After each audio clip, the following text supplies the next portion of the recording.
Recording in progress.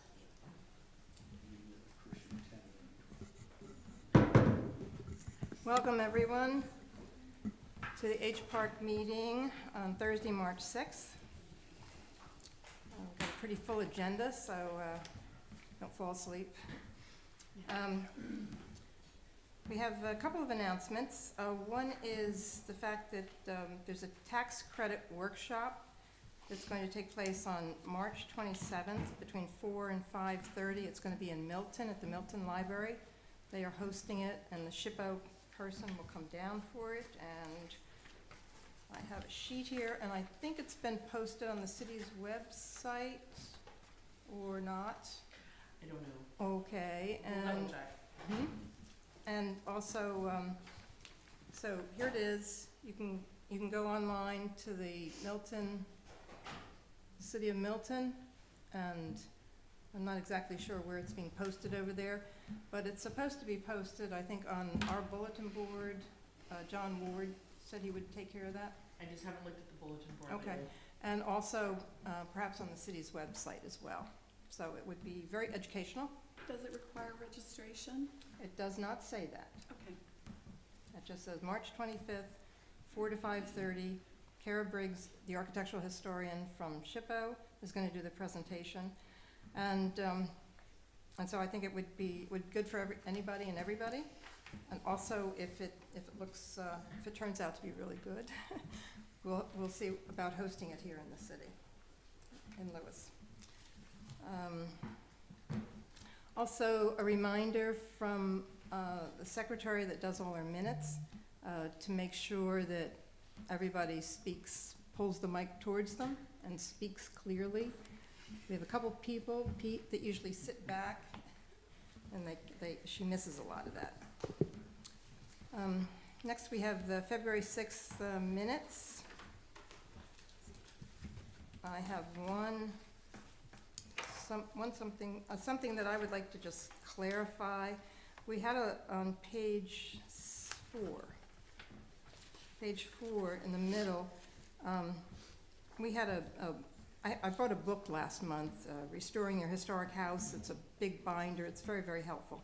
And it was decided that, we didn't know at the time, but we found out from Michael that it was actually in the library already, and the city bought another copy of it. I think it might be 2 copies in the library, and then a third copy now doesn't leave the library. Some people were complaining that they tried to access it, and when they went over, they were both out. 1 or 2 were out. But Janelle took care of ordering another one, and Mike Paulo took care of making sure it got to the library, and it's now in the reference section. So there will always be one in the library for your use. So anyway, on page 4, in the middle, it says, Chairwoman Marnell spoke about the book Restoring Your Historic House, which contains history, drawings, photos of vernacular houses, along with information on the diversity of styles. The book is available for review at City Hall. It's not, I want that corrected to, it's available for review at the Lewis Library. There's a copy at City Hall too, Where? in the pointing upstairs. So people are more than welcome to come look at it at City Hall as well. We've got a copy of both books at City Hall. Okay. They will not leave City Hall, but you can come look at them. So how would they access them? They go up to the counter and just ask? Ask for me. Okay. Yep. And hope you're in, right? Yes. Okay. So that's it. Do have a motion to approve the minutes? I move that we approve the February 6th meeting minutes as amended. Second. Okay. Thank you. All in favor? Aye. Okay. Moving right along, we have our first application. C1, discussion possible action regarding H9-25 on behalf of Brian and Linda LaBau. Is that right? Correct. Oh, thank you. For a one-story addition to the house, contributing the property is located at 301 Park Avenue, Sussex County Tax Map 335-8.07-249, zoning R-HH. 4H, R4H. Okay. 301 Park Avenue. You are on. Hello. Hello. My name is Brennan Bickle, architect at Element Design Group here in Lewis. Doug Warner, owner at Element Design Group.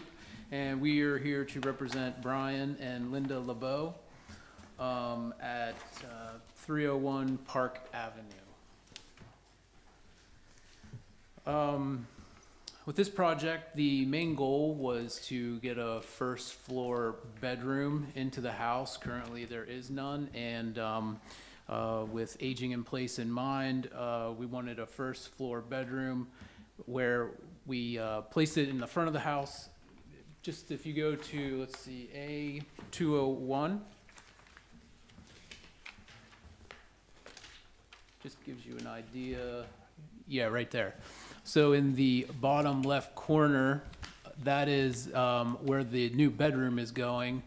And we are going to, the intent is then to add on to the living space because the bedroom took up living space. So in order to get the bedroom in, we took over some living space, and now the addition is going to provide more living space where the existing dining room, kitchen, and sitting area is. If you go to A003, it's up a few.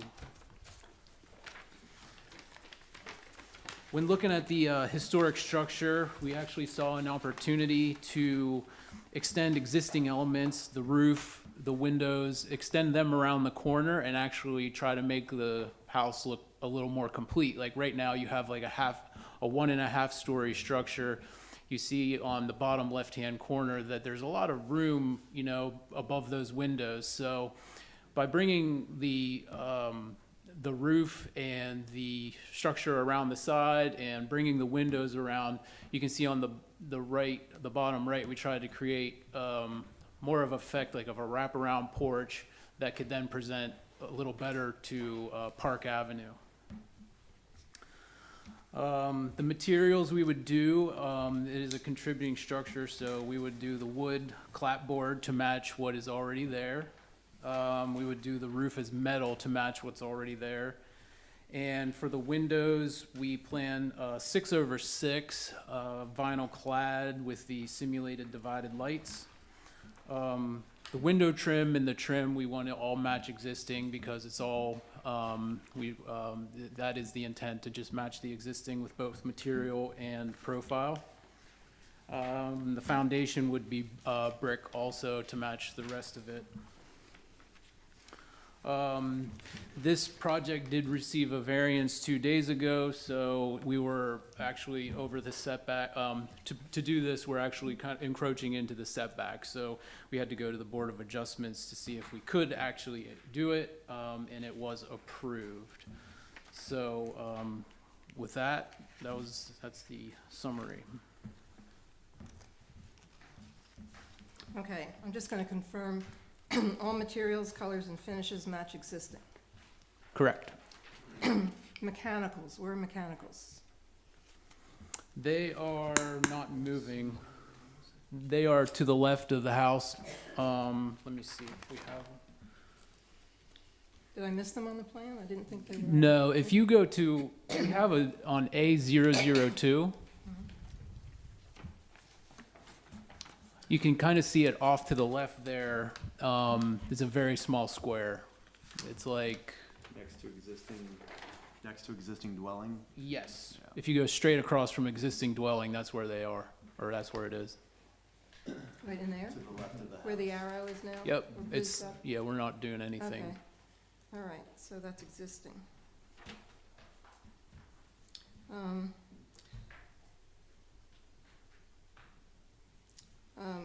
You know, we started asking how things are being handled that Mhm. also can really make or break a nice project. Yeah. How about the trash cans?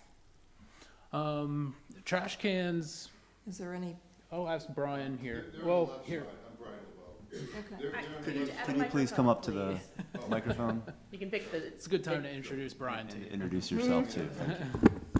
They are to the left side, Brian LaBau, okay, in the back, okay?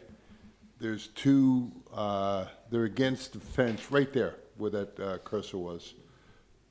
They're on the left side of the site? Yeah, on the left side, Okay. that little thing there is, I guess, the heat pump right there. They sit right over there, behind, so you don't see it. Okay, so the heat pump is that little square on the, Correct, yeah, yeah, okay, correct.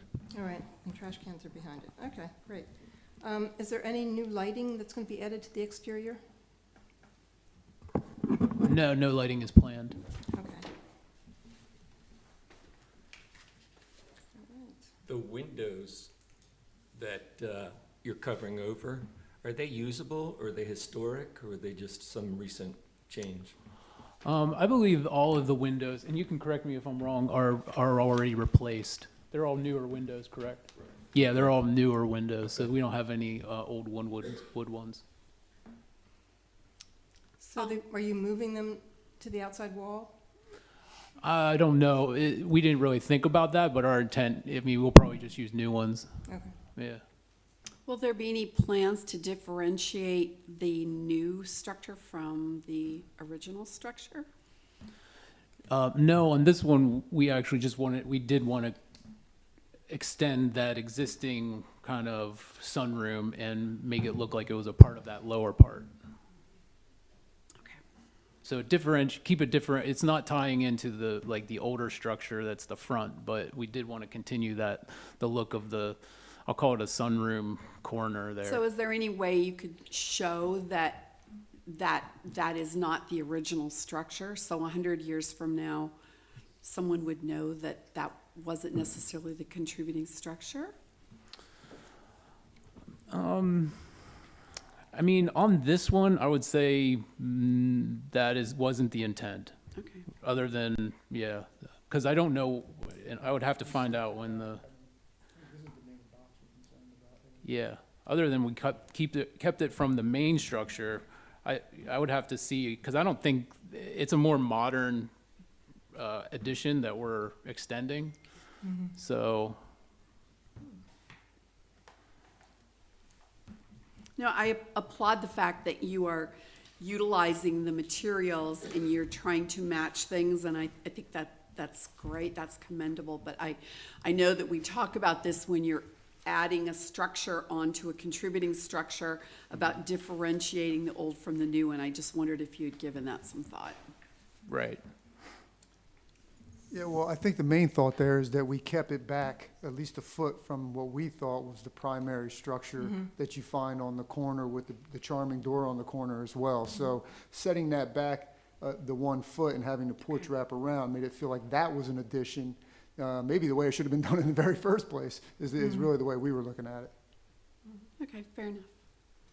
So on here, it just gives us the date of, I guess, the two-story section, the 1895, and is that what's on the back, was that all built later?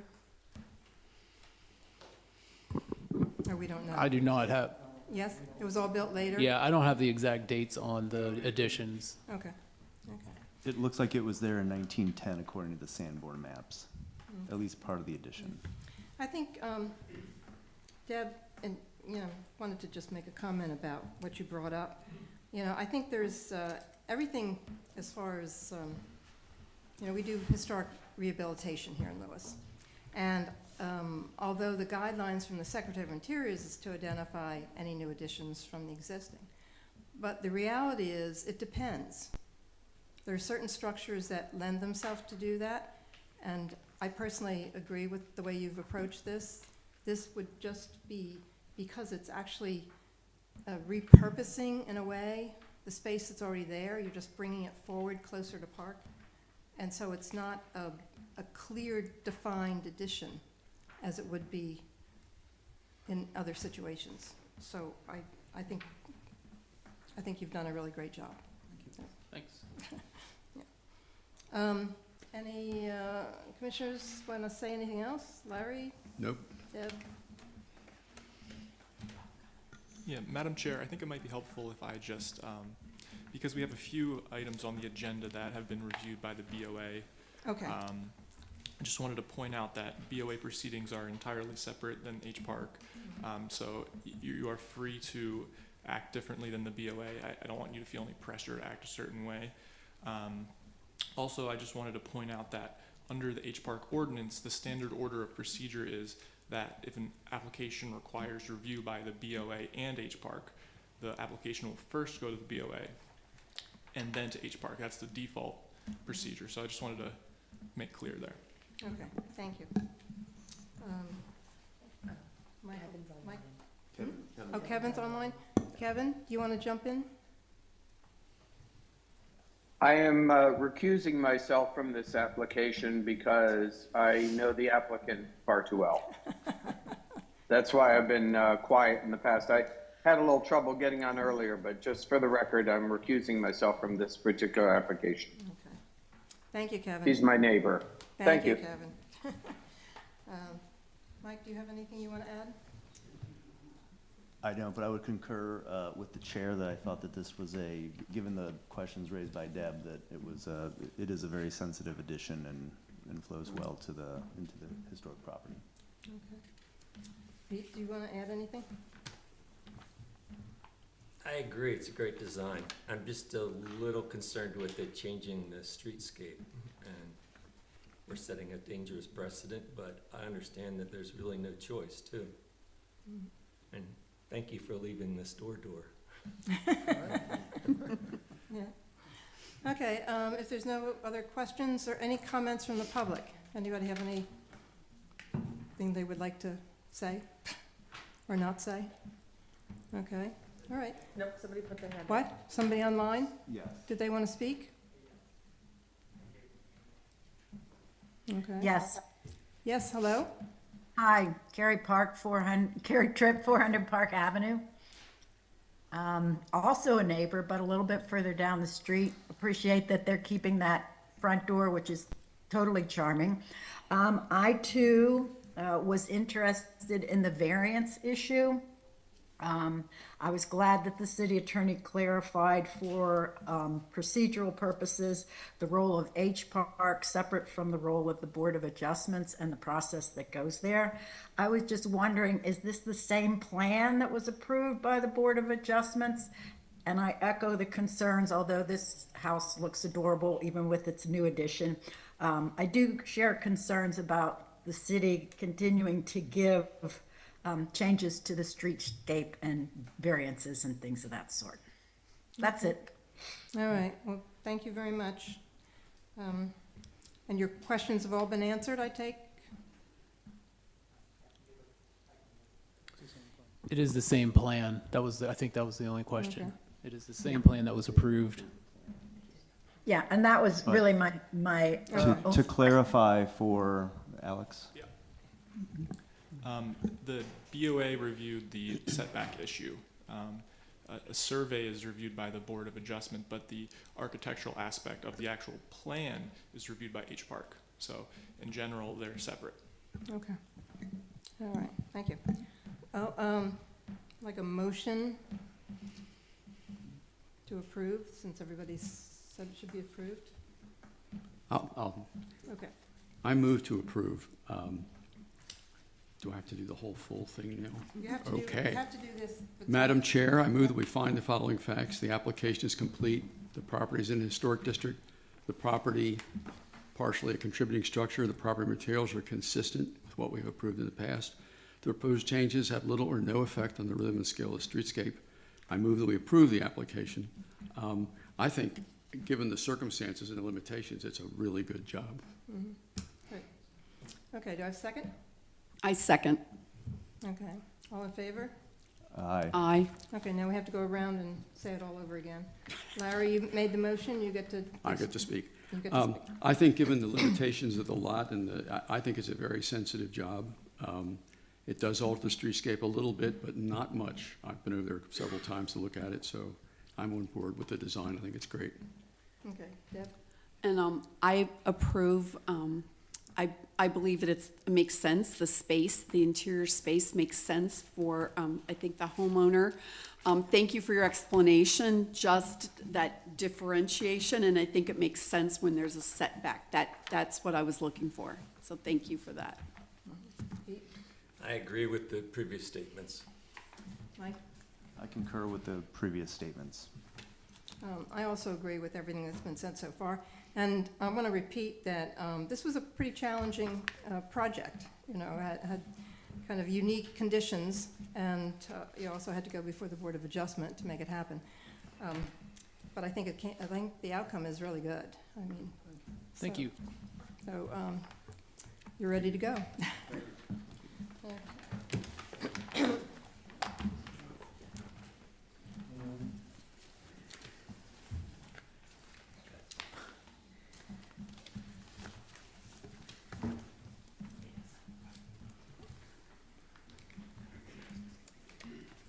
Okay, next we have, guess you're hanging around for a while. Next we have discussion and possible action regarding H-10-25 on behalf of Amanda, oh, I'm not gonna get this right. Celaschi. Celaschi, thank you. And Tyler Bates for installation of a new front porch and new two-story addition to the back of an existing dwelling, non-contributing. The property is located at 315 Market Street, Sussex County Tax Map 335-8.07-189.00, zoning R4H. You're getting all the good ones, aren't you? Creative challenges. All right, tell us about the project. Yes. Do I have to introduce myself again for the record, or I don't know? Okay, good. Yeah, we, let me see here, 315 Market Street. We are representing Amanda Celaschi and Tyler Bates. The project we're working on, it's a non-contributing house, and we plan to have a front porch addition and a rear addition. The front porch addition, you all probably know this house very well. Right now there's a stoop in front, and really what we want to do is typical Lewis porch with, you know, a brick porch, 4 columns, and you know, just a long, and then a metal roof on top. Let me see. The rear addition, they're a young growing family, so we're looking to add some living space, and then a bedroom above to accommodate, and then also, you know, the goal is to also keep some open space for the yard for the kids. For the rear addition, to accommodate the additional living, we step back the side elevation 12 inches. So basically, the idea would be that from the property line, which, you know, from the property, you cannot see the addition behind, you know, it's more shielded by the existing house. The materials on this would be cement board, siding to match the existing, asphalt roof to match the existing, and then we're intending to do vinyl clad wood. One thing on the front porch, we will be, there were some floor plan changes, and right now the door is in the middle, but we would like to swap the door, you know, we're swapping the door from the middle to the side, and then there will be a window right in the middle, as you can see on the current picture up there. Also on the front porch, our application, it does say we wanted to have the wood railing and the posts, but we would actually like to replace that with composite railing, composite railings and then composite post wraps, just to clarify that. That's the only material change? Yes. And I believe Tyler is also here, the owner. Okay. Where are you? Okay.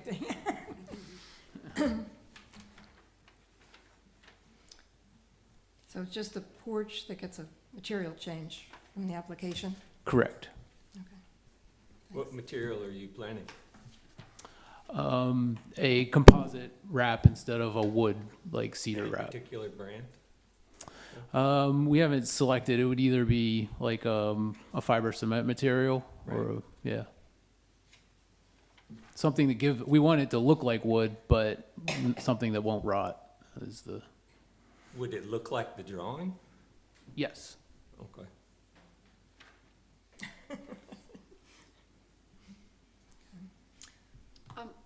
It appears that you did give us your window schedule and your preferences for windows. On the drawing, it looks like the windows are dark, but do I understand that they are white? They are, just pulling up. Do they match existing windows? Yes, they are matching the existing. I was just Which trying to, is, I believe they're like, like a off-white cream color. Yeah, you can see on the last page, or no, this is, this one. Yeah, whoops. yeah.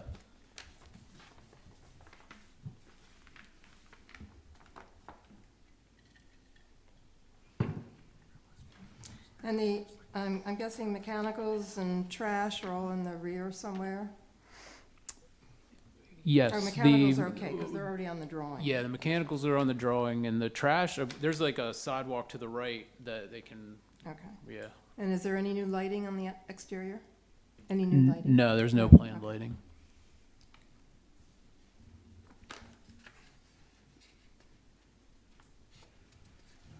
This house seems to sit a little higher, is that right?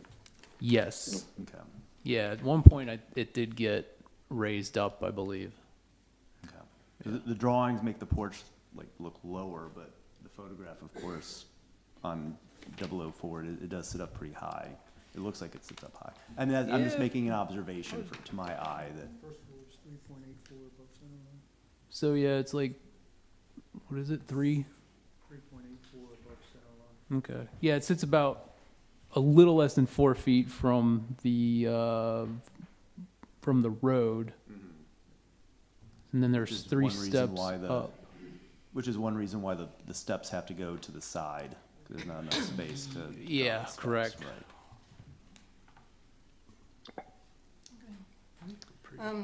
Is there any public comments that people want to share? We do have an attachment statement in our packet in support. Yes.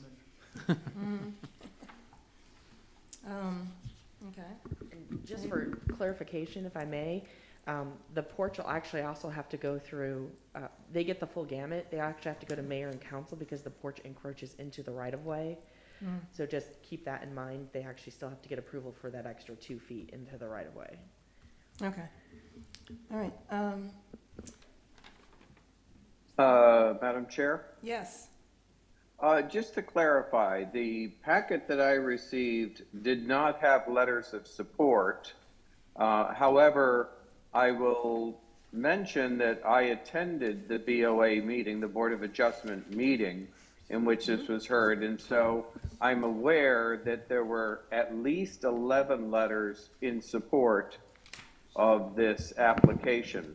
But the packet I picked up did not have those letters in there. I just happened to know that they were documented in the Board of Adjustment meeting. So those letters were submitted in support of the Board of Adjustment application. They were not submitted in support of the historic H Park application. Oh. There was one letter that was submitted in support of the H Park application, and depending on when you picked up your packet, it was or was not in the packet, because it came in after the packets were put together, but that was provided to all members. So yeah, there's a little bit of difference between the letters in support for the Board of Adjustment versus H Park. And the H Park letter is available online. Yes. It's part of the online pack. It is. All right. Any other questions from the public or commissioners? Okay. I'll ask for a motion. Don't all jump at once. Larry? I'll make a motion, Madam Chair. Yes. I find that the application is complete. The property is in the historic district. It's a non-contributing structure. The property materials are, the materials being used are consistent with what we've approved in the past. This will, while we normally say it would have little or no effect on the rhythm of the street, but actually improves the rhythm and the scale of the street, because this is a street of porches. And that would be good to see. And the addition in the back makes an insignificant difference. So I move to approve the application. I second that. Okay, thank you. Madam Chair, just to clarify, that motion did not address the request for the porch composite railings. I'm not sure if that was intentional or not. It was not. I'm sorry. I should have looked at my notes I was taking. So I will amend the motion to say that we would approve the change in material for the composite coverings for the porch materials as described by the applicant's representative. Okay, And I still second that. okay, great. Okay. All in favor? Aye. Kevin? Aye. Sorry about that. All right, now we have to go around for Alex and give our reasons. Kevin, you made the Sure. motion. You For get to go. the reasons I stated is that I think it will actually improve and fit in better with the houses along there on Market Street. And it was a thoughtful design and certainly does help this family with using their house more effectively for their family. Okay, thank you. Sure. I concur with what Commissioner Mallinson said, and would like to emphasize the statement about the porch and continuation of that rhythm. Okay, Larry? I concur with the previous opinions. I agree, and I just love the fact that there's some variation of porches on the street. This will be a nice addition. I agree, and mostly because it's not contributing, and clearly should have probably had a porch from day one. I also agree. I think it's a great improvement. It's also answers the concerns or the wants of the owners, which is nice, and it will be a nice contribution to the streetscape. So, Thank you. 2 down. All right. I think you are. Yes, you are.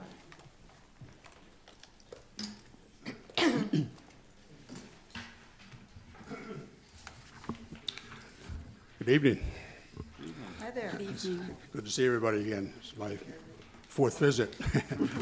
Hopefully 4th time is a charm. We've gotten an expanded team, so I thought I would first start by introducing the team and the roles, and also my intention for how we're going to present tonight. I should start. I'm William Huntley. 323 Park Avenue is the application. In any case, I didn't introduce it. I think I just need to pause. Yeah, sure. I didn't introduce your oh, I'm project. sorry. Go.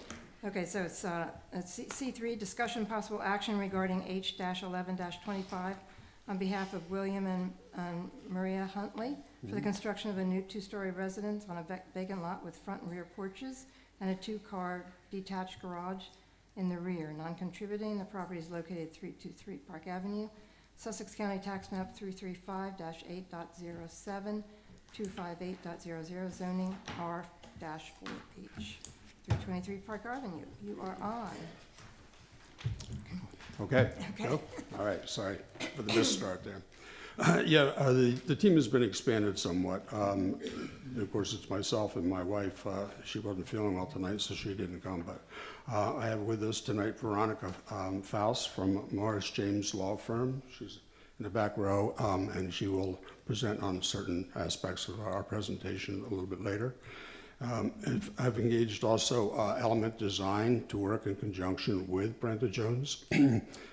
Brenda, I think, has been engaged in this project since the time I bought the property, and it's getting to be 2 or 3 years ago now, and I think it's gotten to be a longer project than what she anticipated when she got into it. So we're facilitating a handoff in that regard, but she's very much engaged still. And of course, you know the Doug Warner and Brennan Bickle from Element Design. They'll be presenting the actual application this time around.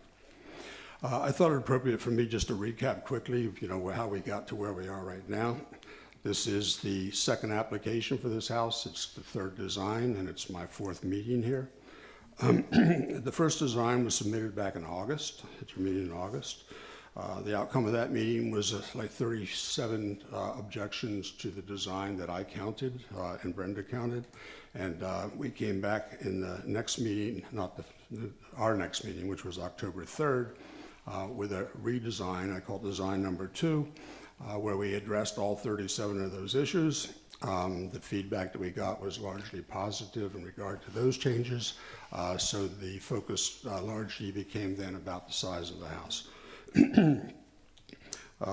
H Park, you deferred your decision that night because you wanted to seek some additional counsel, primarily from your counsel, Alex Burns, who wasn't there that night. And I assumed, well, I believe it's probably fairly factual, that before we came back for the November 14th meeting, there was a meeting in between. It was called a special meeting. And it was for the purpose, largely, I think, of discussing changes to the code, but code changes that were probably being brought about by the review of my application. So that's some of the history leading up to this.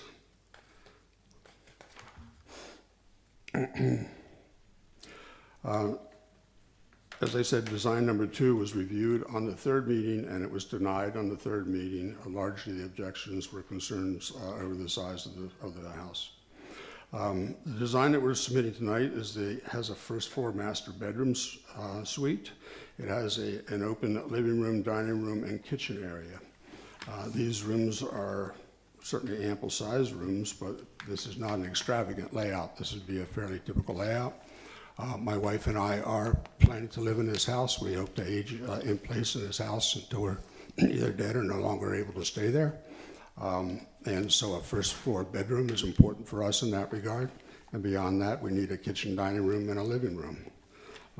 That configuration dictates the footprint of this house.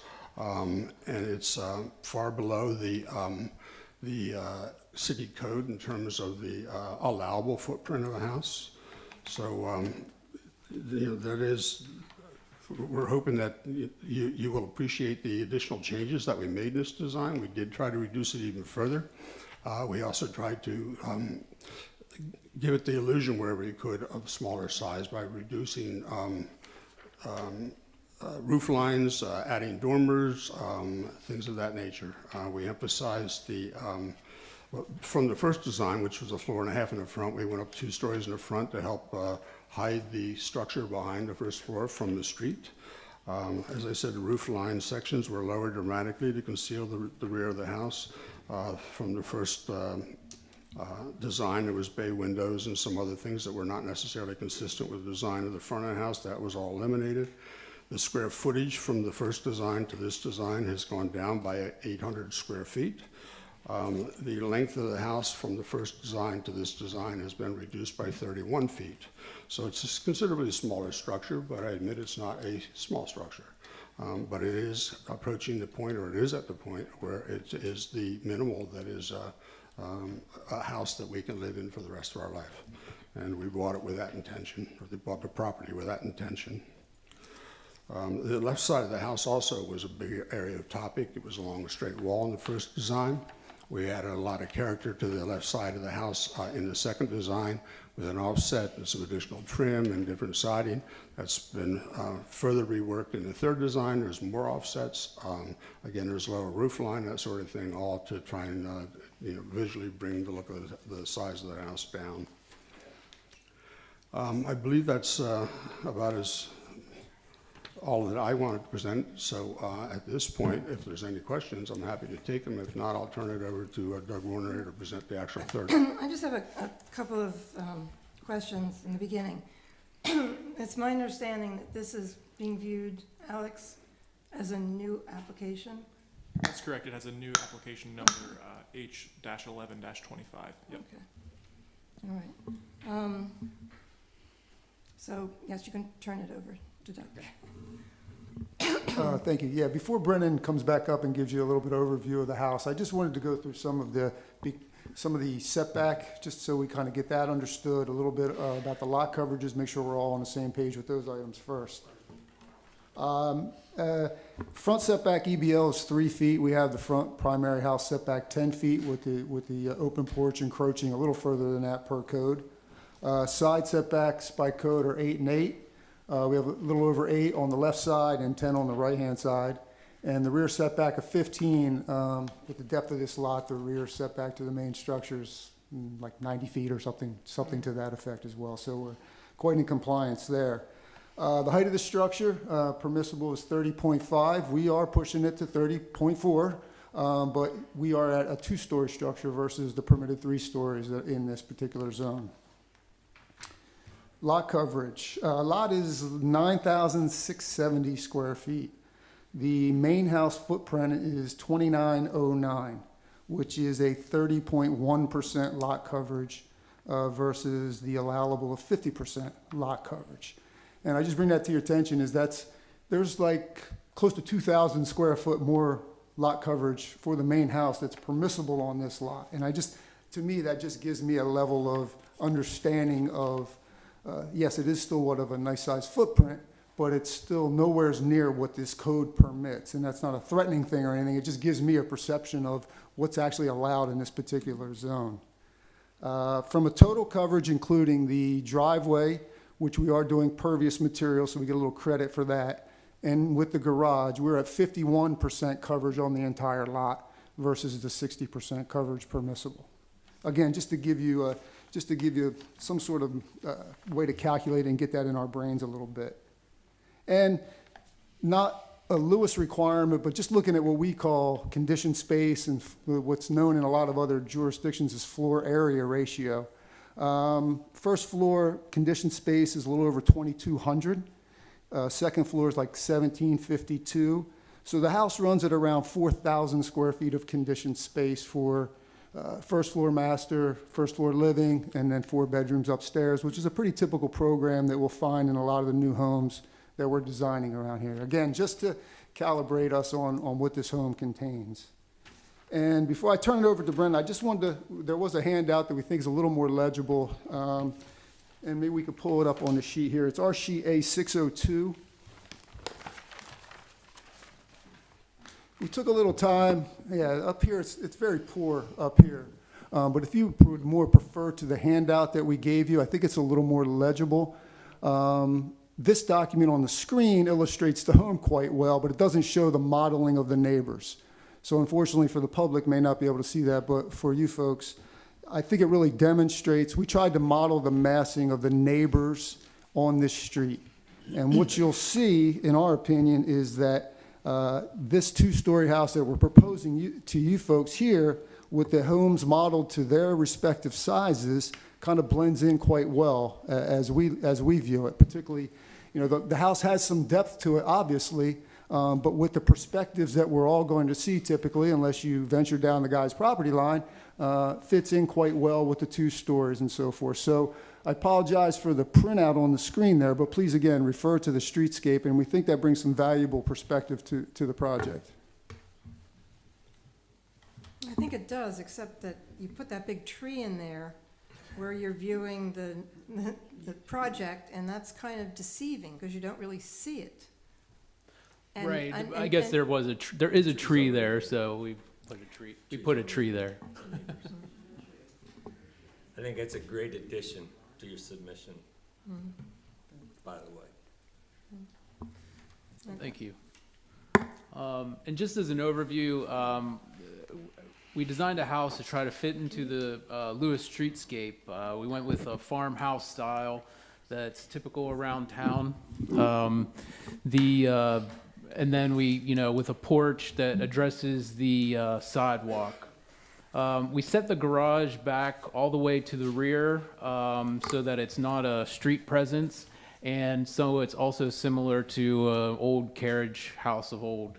And then Bill described the program of, what's on the first floor. And to accommodate that, we worked to break up the house by, looking at the wall planes, like the elevation you see, like you can see that the wall planes go in and out, and also the wall heights change. And the idea here was to use houses around Lewis as kind of a basis where right across the street, if you go to A601, you see 29 Ship Carpenter has, these different elements that it's not just one volume of house. There are different pieces to the house. So we tried to go along with that as the theme. Let me see. In terms of materials, cement board siding, asphalt roof on the main structure with metal on the porch, vinyl clad Anderson 400s. And then for the front porch material, we were looking at the composite decking, but then the brick porch, the brick pier accents. And again, just trying to address the streetscape and also accommodate, the program of the house.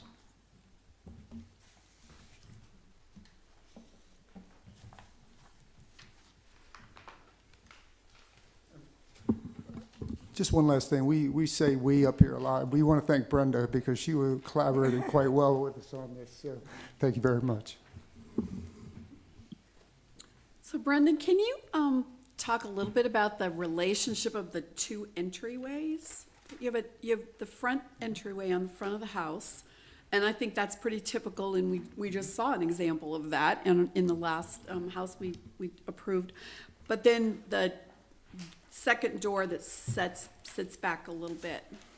Right, and that's just, I would say it's trying to address like the modern program of trying to get a first floor bedroom into the house without, we're trying to get back, I'll call it like living towards the back, where you have the backyard and you have the screen porch back there. But we want to get that first floor master somewhere, and that was the place that was seen best to do it. But then it doesn't create a great entrance, obviously. Right. So you would, having that side entrance brought you back into the house past that first floor bedroom. Okay, so that makes sense. So as I'm looking at that example of things peeking out beside, on the right-hand side of the house, the second question I have is around the garage, and I seem to be the garage woman on this commission. Would you consider turning that garage sideways so that you don't see the entry for the garage from the street? Again, I like your idea of the carriage house. I think you're right on the money there to say it should go along the back and be, but I think this is one of those long skinny lots, and you have the room to turn it sideways, and I saw there was a turnaround and everything there, but I was just curious about that. Go ahead. Well, yes, we would consider that for sure. Just to let you know, the logic was in the impervious, the pervious materials seem to be, at least when we were doing the initial design, was we were getting more pervious materials when we went in that direction. Just to let you know, that was a little bit, but we would consider that for sure. Okay. I'd also say like a carriage house was often just straight back, so so that you would see it in the in the back of the property. So I think it is in keeping the fact that it is, still in line that you could see it. I don't think it detracts from the streetscape because it's so far back. Yeah, I think it's just in the interest of minimizing that garage, the entrance to the garage. The last question, and then I'm going to let everyone else speak, but the last time you presented, Mr. Huntley, you did have your neighbors weigh in. This is a new application. Do we have any neighbors that have? Yes, anybody who wants to speak, if they want to come up to the podium? Okay.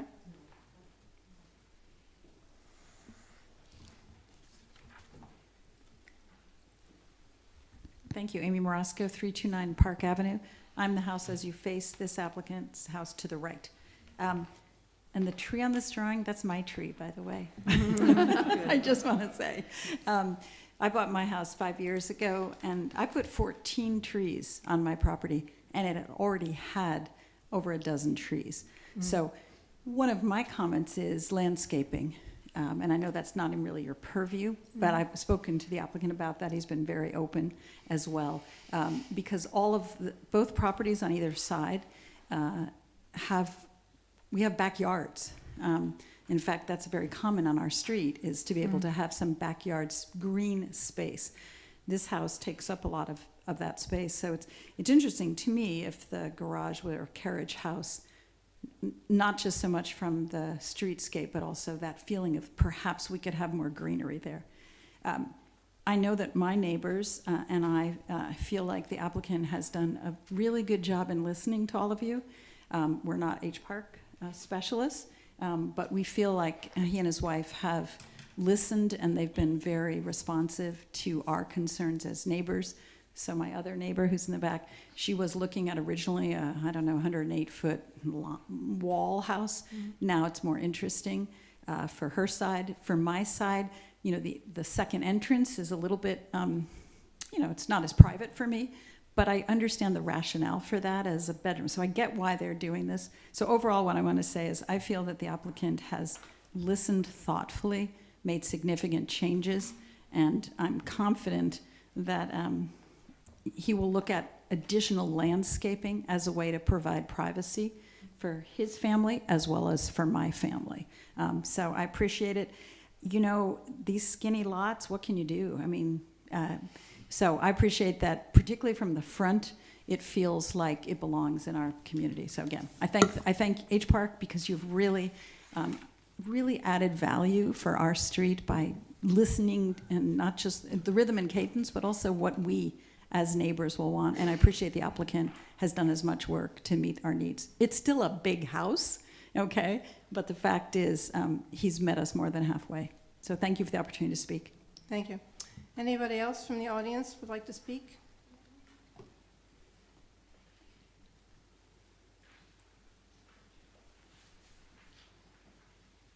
Hello, I'm Gina Mifflin, property owner of 321 Park Avenue. I'm on the left side. Everything looks okay. It's still a nice sized house, but I have no objections. And I think that's probably it. I just want to say for the record, I have no objections. And I did think that Mr. Huntley did bring it down a notch or two. And I have no problem with looking at that side house. I'm not going to be sitting in the kitchen looking out the window. So everything's fine with that. And I just want to, like I said, for the record, I have no objections. My daughter's here. We kind of coincide with things that's going on. Because, of course, when I'm going, it goes down to my children. So they have to be in cahoots with what's going on. So Yeah, good idea. everything's okay. Okay. Thank you very Thank you much. for coming up. If there's no other public comments, I have a couple things I just want to throw out on the table, see what we can talk about. 4,000 square feet is not a small house. A 5-bedroom house is not a small house. And I'm just confused about the program or the purpose. If it's, as you said, it's for you and your wife to sort of age in place, it doesn't read like an age in place house. It reads more like a party house. Or a house that you're building for resale or something like that. The other thing, and this is not a criticism at all. It's just if I were in your shoes, I would want somebody to say to me what I want to say to you, is that the first floor bedroom, a lot of people put a first floor bedroom in the rear of a house, so it's more quiet. In the summer, there's going to be a lot of activity on that side. That's your choice. The other thing is you have that nice porch that could be a nice area for people in the house. You have a company to sit out there. but they have to go through your bedroom to get there. So that's a little strange. It would be something, if I were doing it, I would want to flip it somehow. So I could access that porch from maybe one of the public areas and utilize it more, you know, with friends and whatever. So if it's an age-in-place structure, has a lot of large spaces, and of course on the second floor, including this open two-story space for the living room, which is a lot of wasted potential square footage. If you were sincere about trying to pare it down, there's a lot of extra space in this structure that doesn't seem to logically connect to a couple who are aging in place. I mean, a huge pantry, a full freezer, a full refrigerator, and then that two-story space of air.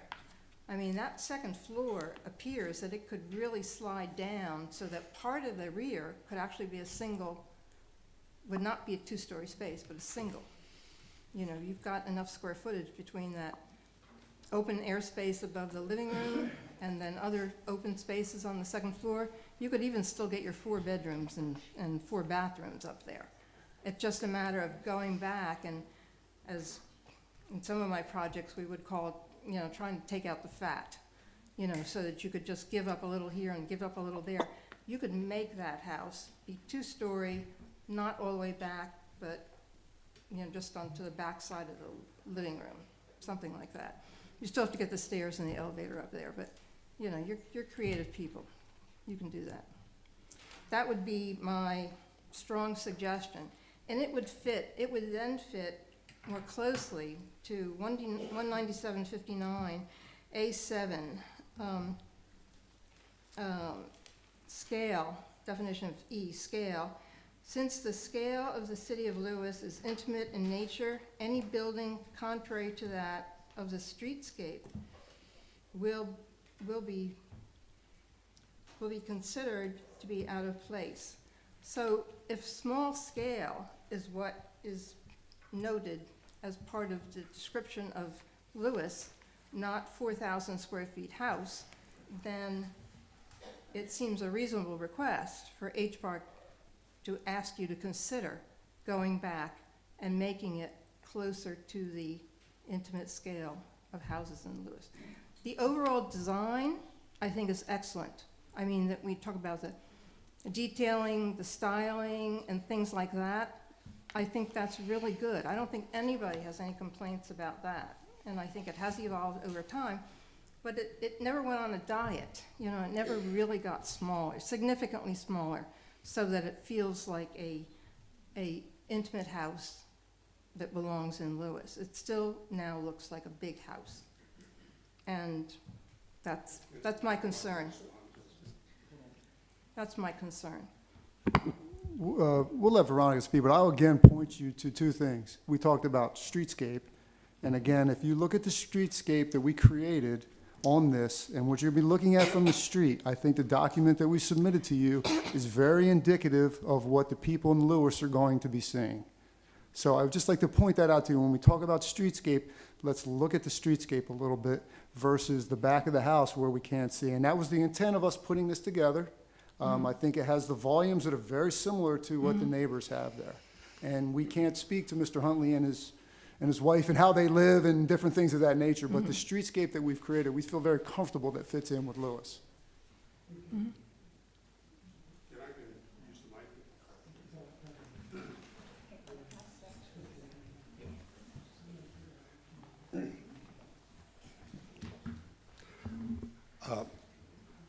Madam Chairman, I just want to respond to some of the comments that you made so that you understand some of the logic from my perspective on this house.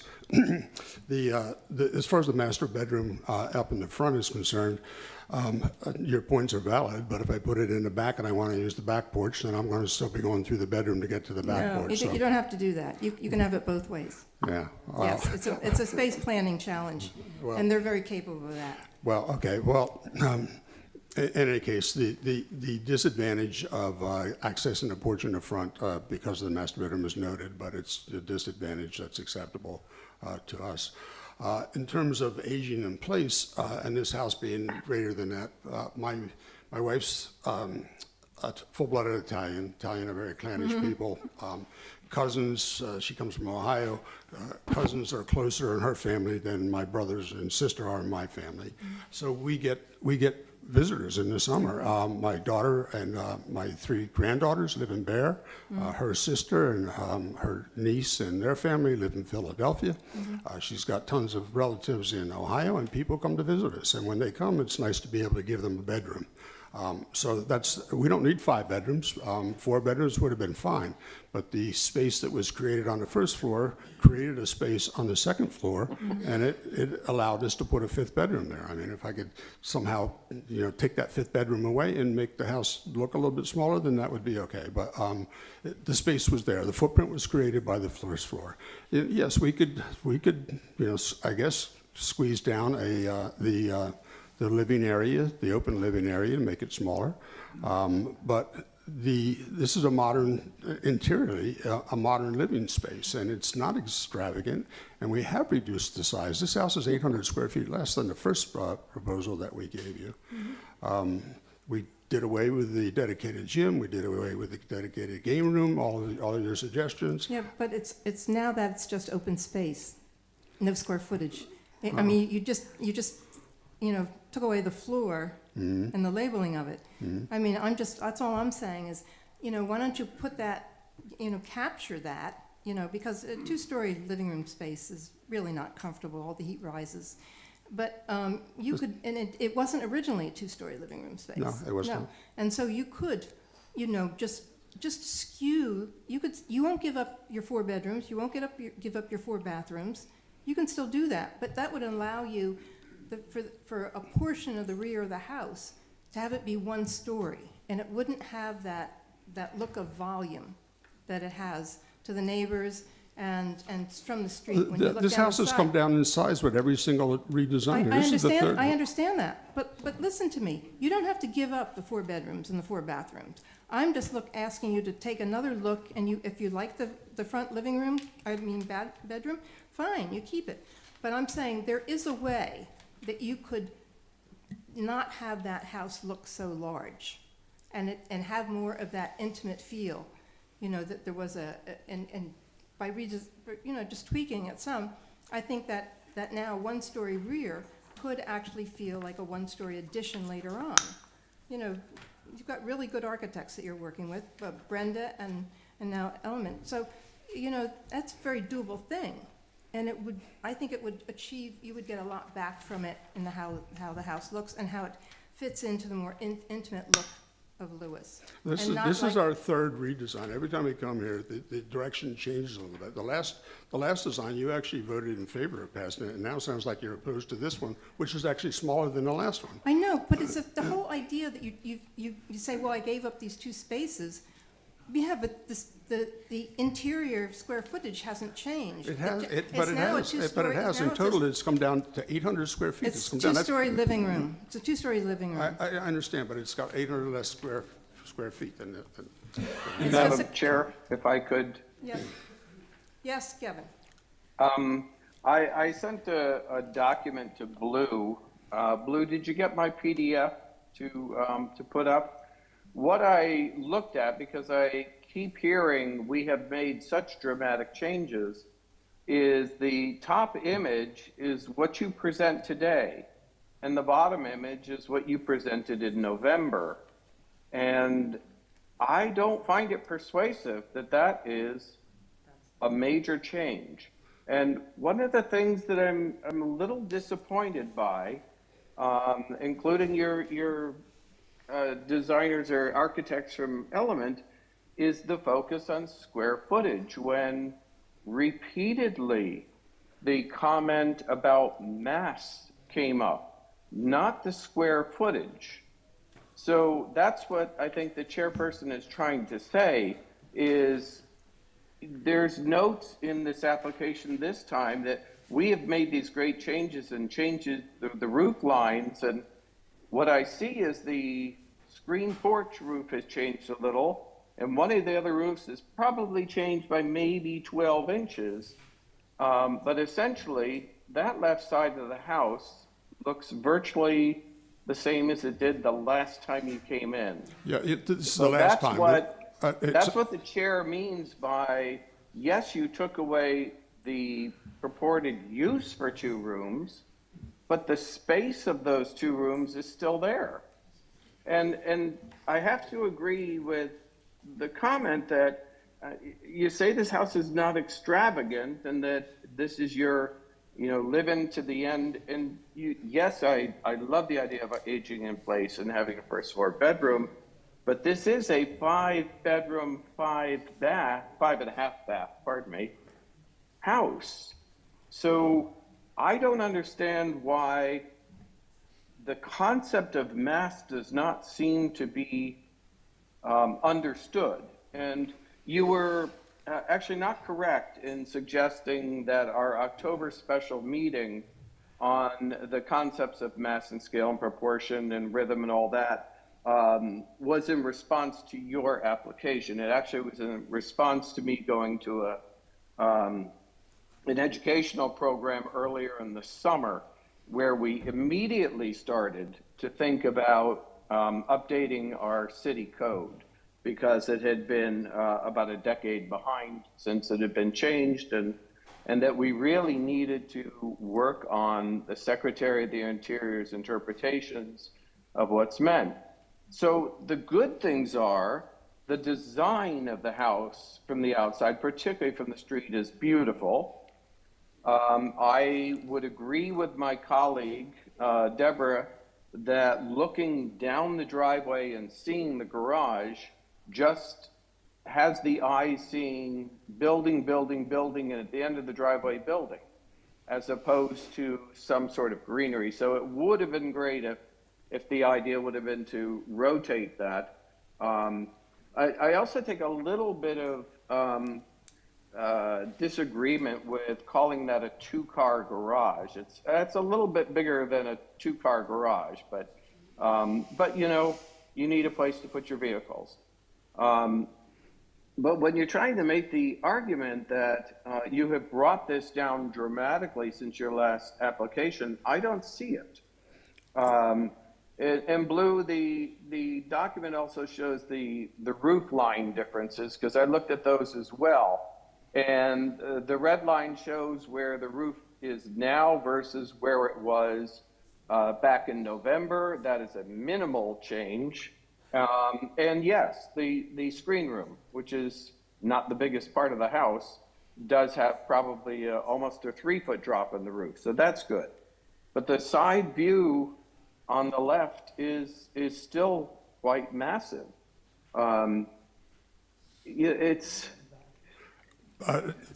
number when one, you I say didn't. that this is the minimal that you need to go through retirement, and I'm thinking, the problem, and we generally don't think about anything inside the house. That's generally not anything that considers us.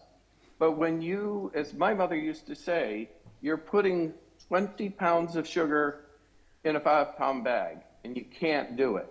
You need a 20-pound bag to put 20 pounds of sugar in.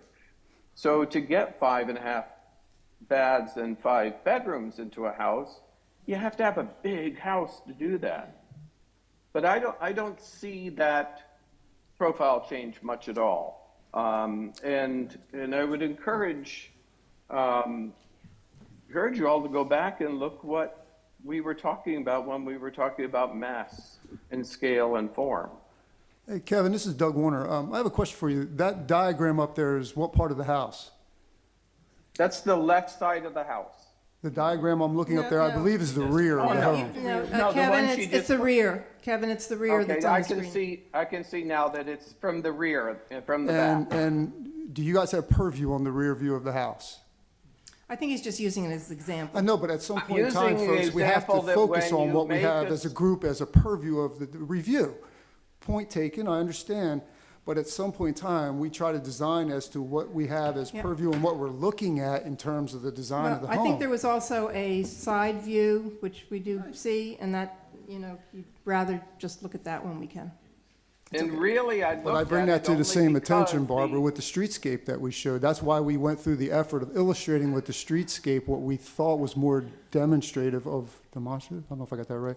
Demonstrative of what we would be looking at from the street. I think we have to consider that somewhat.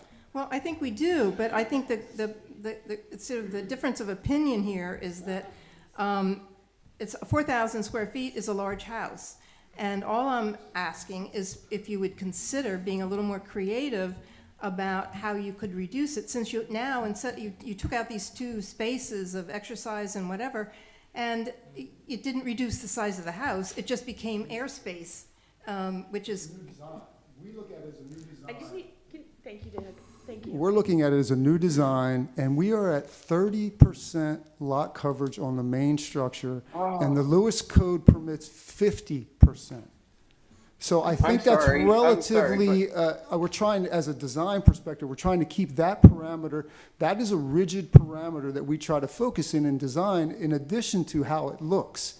So I look at that and I say, well, we could add 2,000 square foot and still be under code. So I find that we have to keep that into perspective a little bit as we're designing the homes for the folks as well.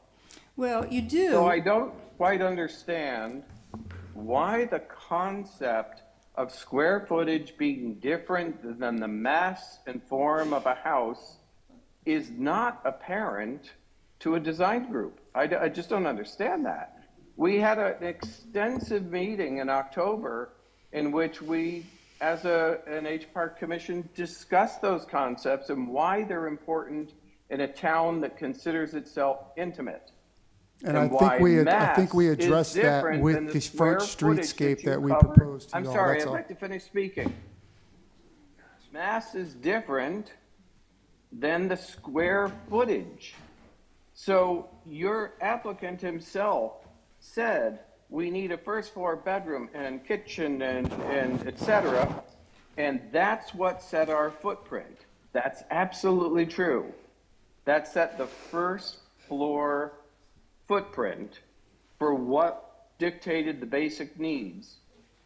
And then it went up from there. It's the mass, and those diagrams were meant to show you the mass didn't change. Commissioner Mousen, I never said that I was comparing this design to the second design. I said compared to the first design, it was down by the numbers that I quoted, one of which is 31 feet. It is 31 feet shorter than the original design, the first design. So it has gone down in size. Yes, and we absolutely noted that when you came in the second time. Well, no, at that because time, there's so many things that you did to make this better. There were. But I will say that the one thing that keeps getting ignored is the massive nature of the house.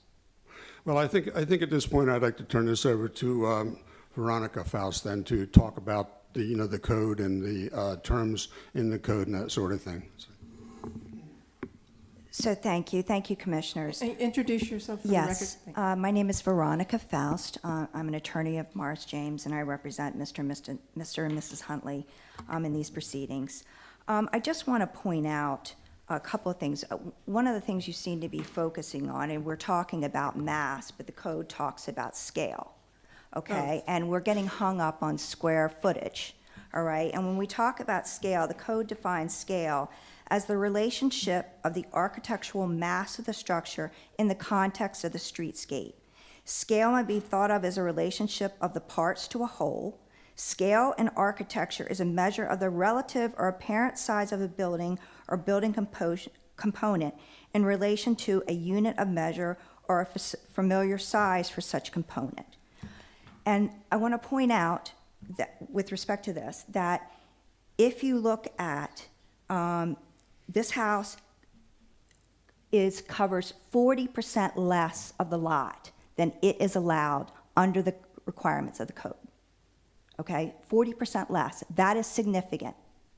Secondly, it is a two-story house. There are 7 to 8 two-story houses on that street that all have that same thing with a two-story and an attic. So two-story houses are the norm on that street. The smaller houses that are to the end of the street have a much smaller lot. Mr. and Mrs. Huntley have a very significant lot, all right, and therefore they should be able to build a house significant in size like their lot. I would also like to point out that you approved a significant extension 6 months ago to 311 Park, which was a 2-story that came before the H Park that had a 2-story rear addition. It was in the material we sent to you. That 2-story addition you can actually see from the streetscape, as compared to Mr. Huntley's, which he has. When he went to meet with you, Mrs. Mornow, and Mr. The former mayor, you guys said, we want a 2-story house, so it will be hidden. All right, he gave you a 2-story house, and that is consistent with the rest of the street. In addition, if you take a look at 311 Park, when you were granted that significant 2-story addition 6 months ago, there was a little white bungalow, and it's in the paperwork that we've submitted, that required significant setbacks. They weren't even meeting the setbacks, and they had to get a variance for the setbacks. Mr. and Mrs. Huntley's house requires no setbacks. They completely meet the setbacks. You granted an addition tonight to 301 Park. It required a setback variance, all right? Mr. Huntley's requires no setback variance. His house fully fits on this lot, and in fact, it's 40% smaller than it can be under the code.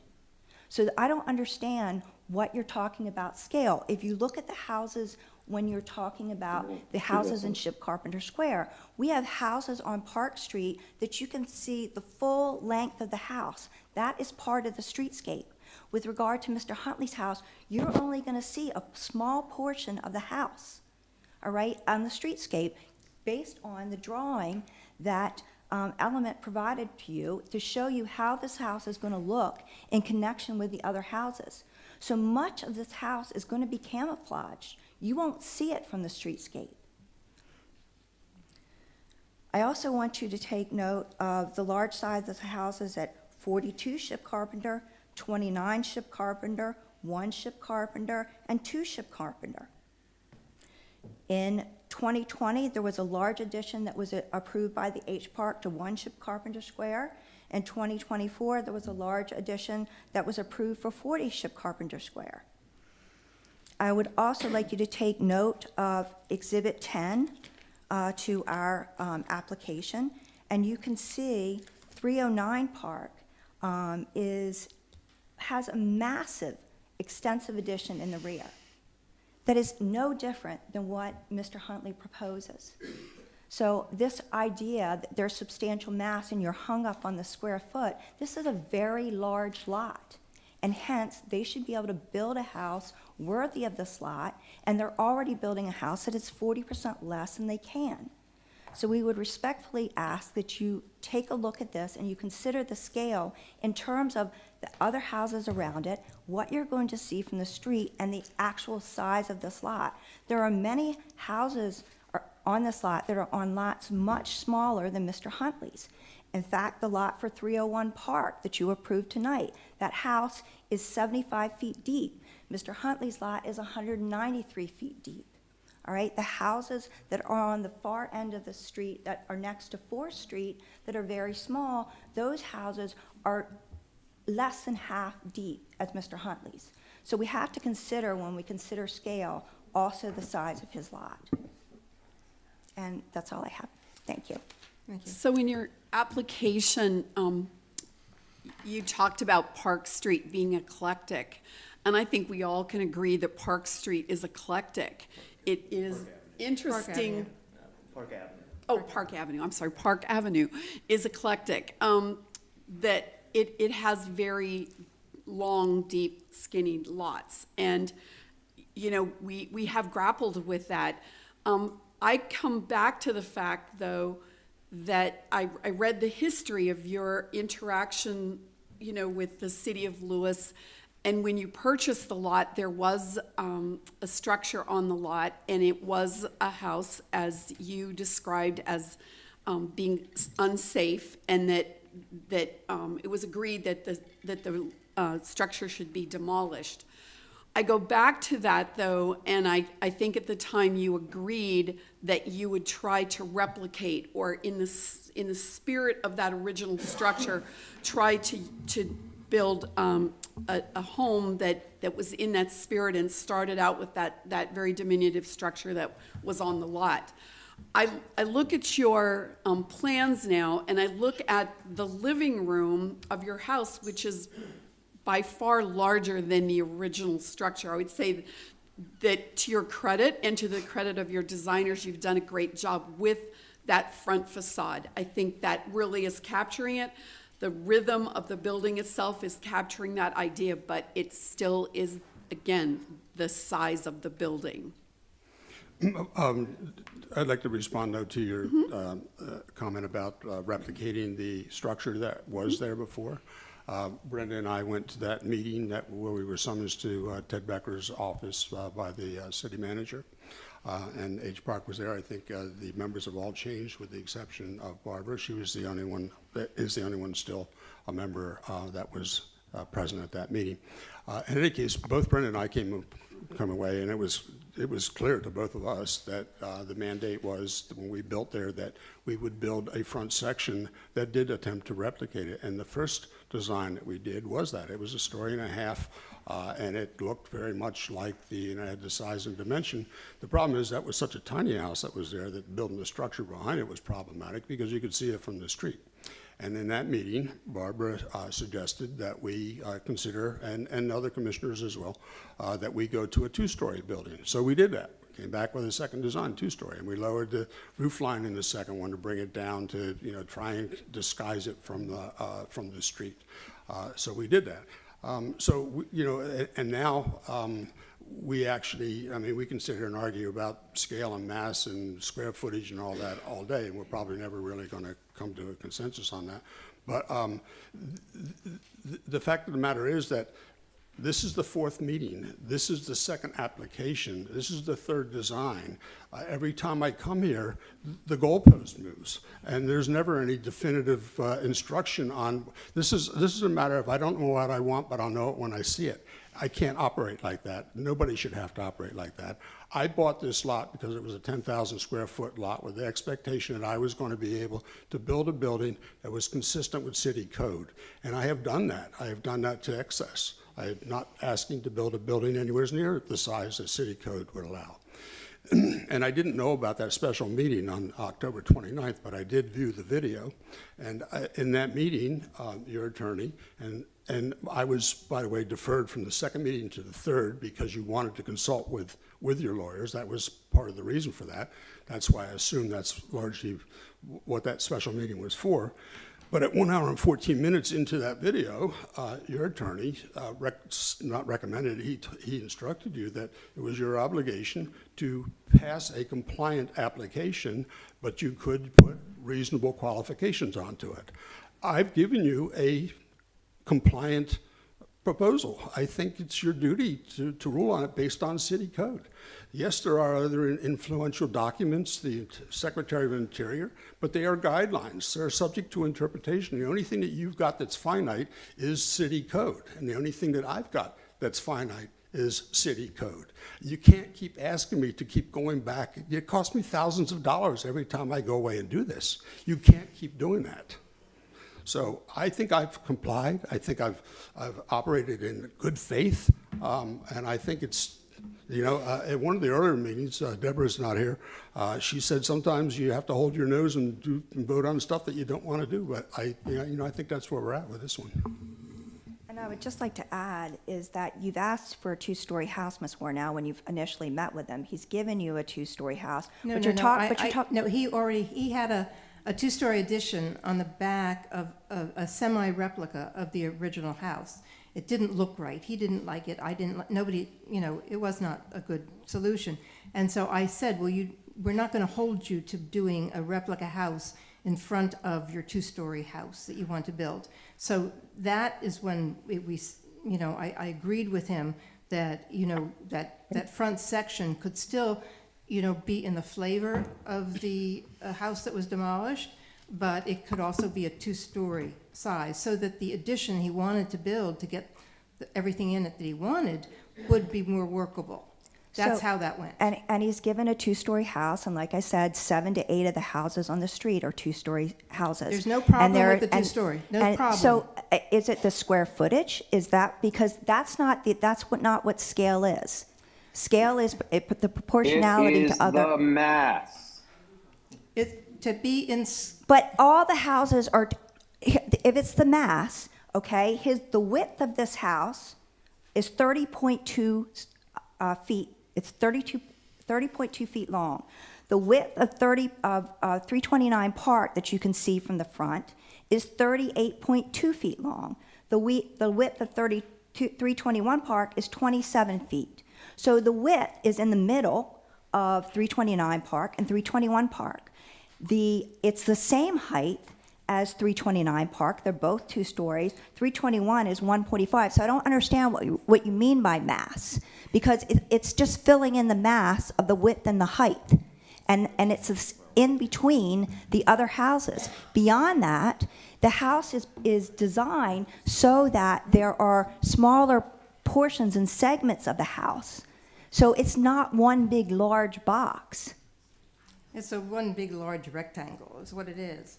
4,000 square. But it isn't one big, large rectangle. Yes, it is. It just has, breaks in the plane, to break it up some, but basically it's 4,000 square feet on 2 floors. Now, there has been a lot of there's not significant compromises, like baby step compromises to bring it down a little bit. And you can tag it whatever you would, but if you come back to, So what's the square H Park guidelines are also part of the code. And so what we're charged to do is follow the H Park guidelines, and it's recognized in the H Park guidelines that there will be times that in order to satisfy the H Park guidelines, that perhaps it will not be follow the city's code completely, meaning that we may require a smaller house on a larger piece of property, so it does follow the H Park code. So it doesn't, you're not entitled to build as much as you can in the historic district just because the lot says you can. Completely understand that, and he's not. He's building a house 40% less, and what I'm trying to understand is everybody's talking about mass, you're talking about square, basically you're telling me it's a square footage issue because it can't be a mass issue It's because everything. the width is in the middle of the 2 houses. In fact, it's quite smaller than the house to It's not the width. next. It's not the width, it's everything. And it's the height. It's everything. Mass is everything. Scale is everything. It's every part of a project. It's not just one little elevation.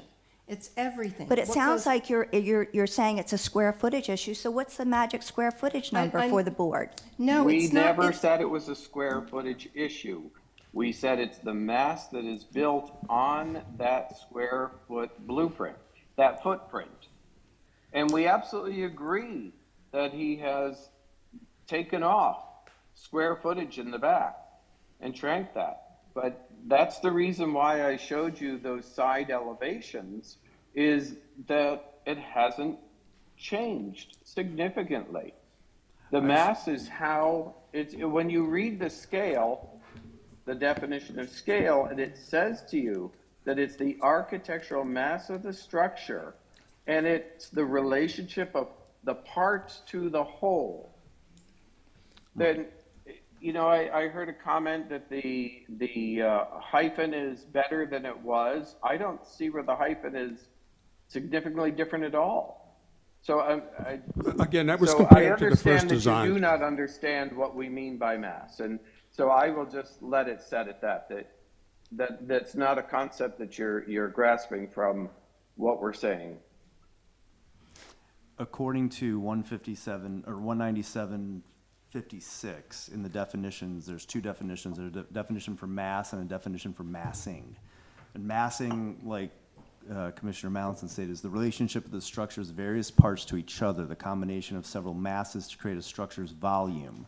Organization of the shape of a structure is differentiated from wall treatment, fenestration, et cetera. So I think we've been taking various elements that compose mass and comparing them to other properties in terms of width, height, volume, and other things. But together, we're talking about this specific property and all those elements together. That's the mass. of this property, not picking one dimension from another property and applying it to this one. And I understand, but if you look at this based on the drawing that Element did and the scale in relation to the other houses, it's in the same scale, and it's certainly in the same scale of the Ship Carpenter Square houses, and they all comprise a streetscape. So that's, All of Ship Carpenter Square are large houses almost. correct. Correct. And so, but not all of this side of Park are large houses. It's quite random. I understand, but Yes. you are supposed to evaluate this in terms of the streetscape. And the That's streetscape, one element we evaluate is on many aspects. The streetscape consistency or compatibility with the streetscape is one thing, not the only thing. In fact, the compatibility with the streetscape up front head-on with the structure as it is today, the design, is beautiful. I love that two-story front with the porch, and that's done very well. All right, that's enough for me. I've said what I needed to say. Yeah. I'm still gonna read once more that 19759 A7E scale. Since the scale of the city of Lewis is intimate in nature, any building contrary to that of the streetscape will be deemed to be out of place. That is basically this house at 4,000 square feet and that long side wall on both sides that both neighbors can see and can be seen from the street looks like a monster house. And so now that you have eliminated some of the interior spaces on the second floor, all I'm saying, why don't you take another look at it and see if you can't create a one-story addition on the back? You won't give up a bedroom, you won't give up any bathrooms. It's just a juggling of some spaces, and you're unwilling to consider doing that. I think it's a great idea just to give a shot, try it and see if it'll work. Madam Chairman, I appreciate your comments, I always do, but every time I come here, your comments and the rest of the commission's comments are different. You keep moving the goalpost on me. But I can't tolerate that anymore. changed the plan. You changed the plan. You took out spaces, and now you left this two-story empty air space that says, why don't you use me? Why don't you use me and be constructive here? I've used you on 3 designs. No. I don't have infinite resources. I've got $800,000 invested in this lot so far. And, I'm not going to put a little shack on this lot. It's just not going to happen. You don't have to. Nobody's asking you to put a shack on this lot. Nobody has ever asked that. All we're saying is, now you have an opportunity to create, just to modify this, and it will look 100% better. It will look like a larger house was built, maybe 2 additions to this house to make a 2-addition larger house, and then there'll be a much smaller, significantly smaller addition on the back. I just think visually, it actually would turn out to be really nice. As been pointed out here numerous times tonight, though, the purview from the street doesn't show what is behind it. It's largely camouflaged from the front. It looks like any other house on the street. In fact, From the property lines, you can see down the side of your house. Well, I keep hearing about this intimate community. Let me speak, please. The intimate community of Lewis ride around this town and stop and look down the property line of these houses. Virtually every single old house in this town has been renovated, and when they did, large extensions were put on the back of those houses. I mean, I've got photographs that I could give you. I was going to load this thing up with them of properties all over this town with huge extensions in the back. This is not an abnormal situation in that regard.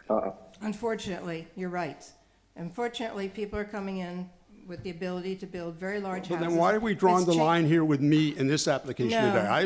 I've sat through 4 of these meetings and witnessed a lot of other properties being reviewed, and you use terms like at 113 Franklin Street, for example, the exact same terms, massive, out of scale, and then you turn around and you approve it. You approved the 2-story on the back of 311 Park Avenue with a 2-story thing that you can see in plain view from the front over top of the 1-story structure in front. But you passed it.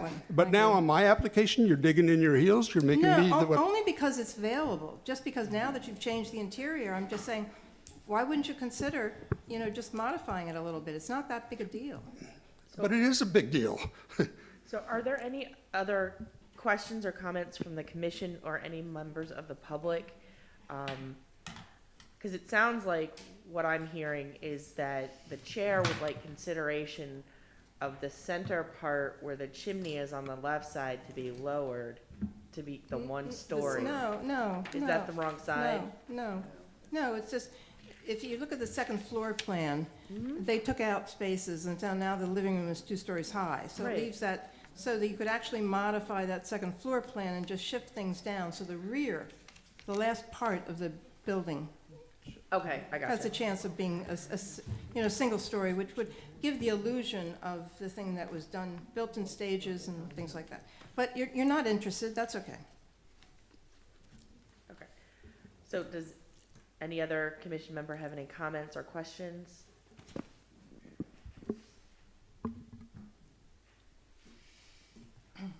Kevin, do you have anything else to say?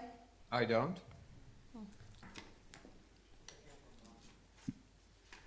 Somebody has their hand up online. Somebody online to speak? Or at least they did. Apparently it's Amanda? been taken down. No, okay. It keeps coming.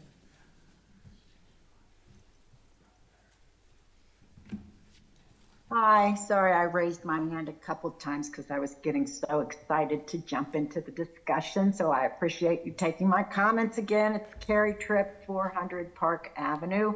I echo the concerns raised by the chair and some of the committee members.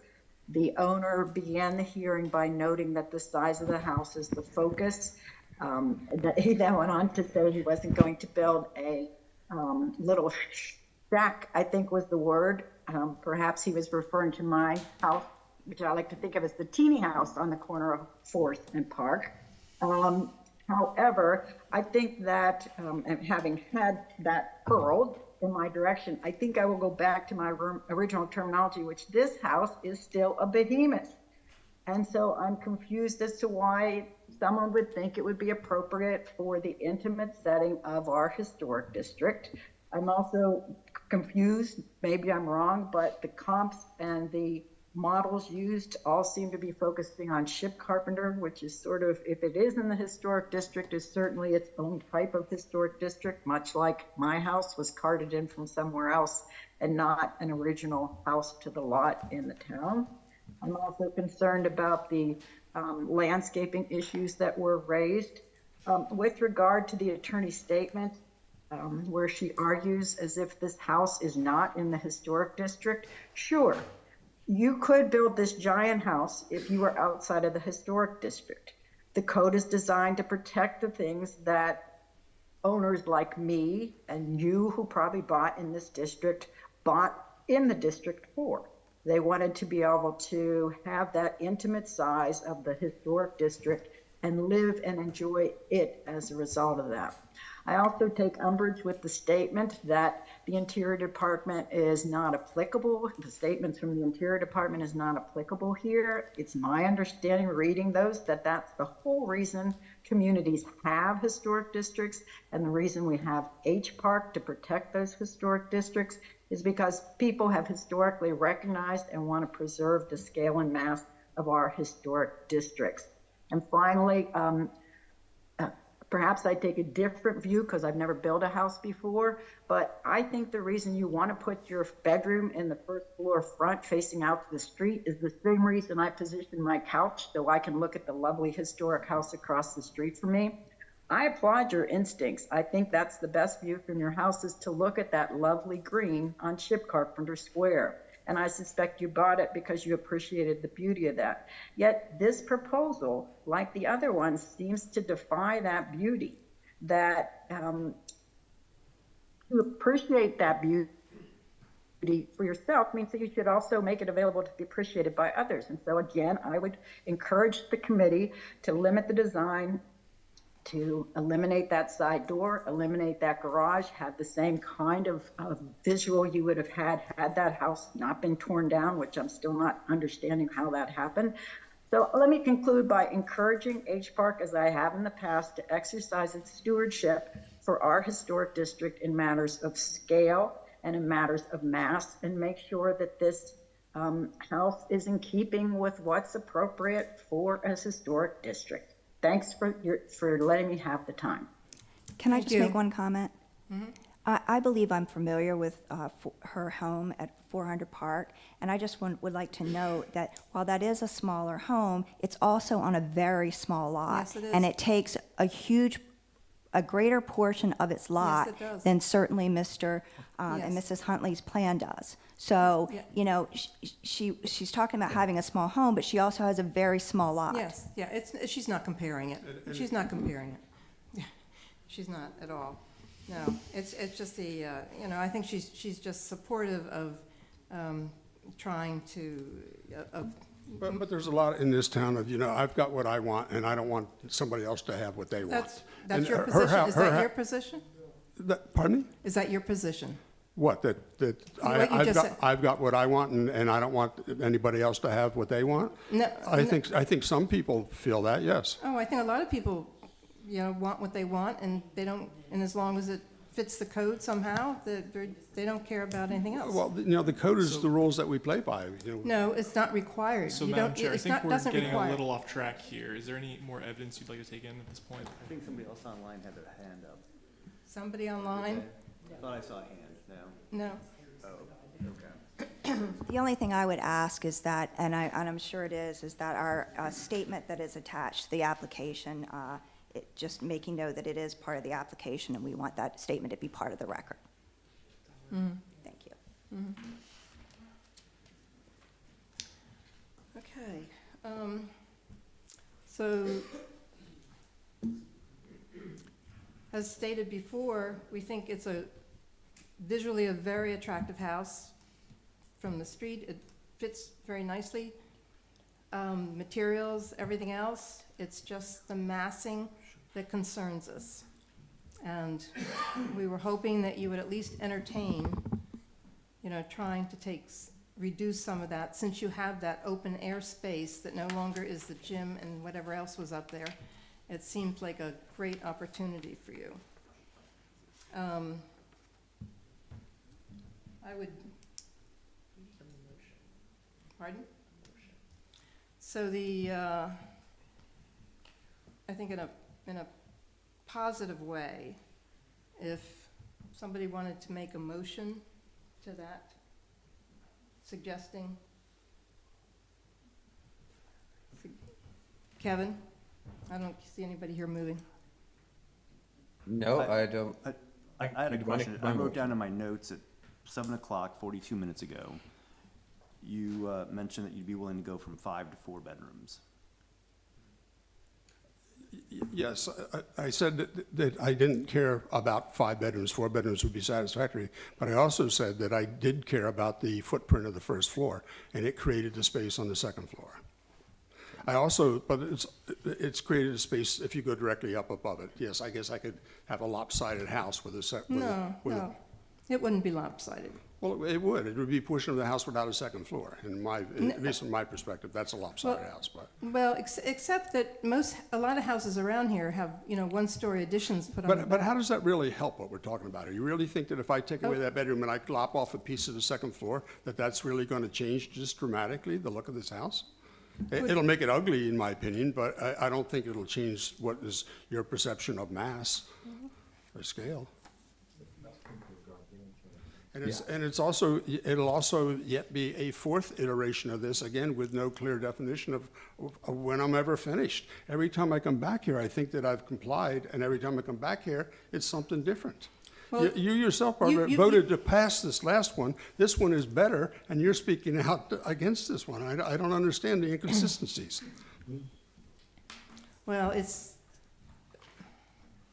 complicated, but it's just that, this house continues to be very, very large, and you admit that, and you know. But it's a but purview you- from the street, and if from the street, you say it's an attractive house, it'll be a very nice, beautiful addition to, Yes. not only the street, but the town. And the back of the house will not be readily available or visible to people walking or driving down the street.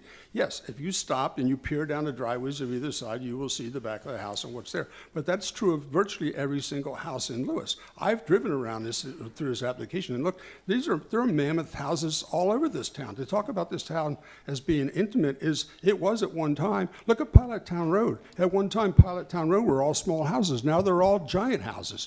And it's not just there. Right next door to Mike's offices, the two houses there. Look at the structures behind those houses. They've got a structure in front that looks very similar to mine with big extensions on the back. And that's pretty much the norm on every single house in Lewis.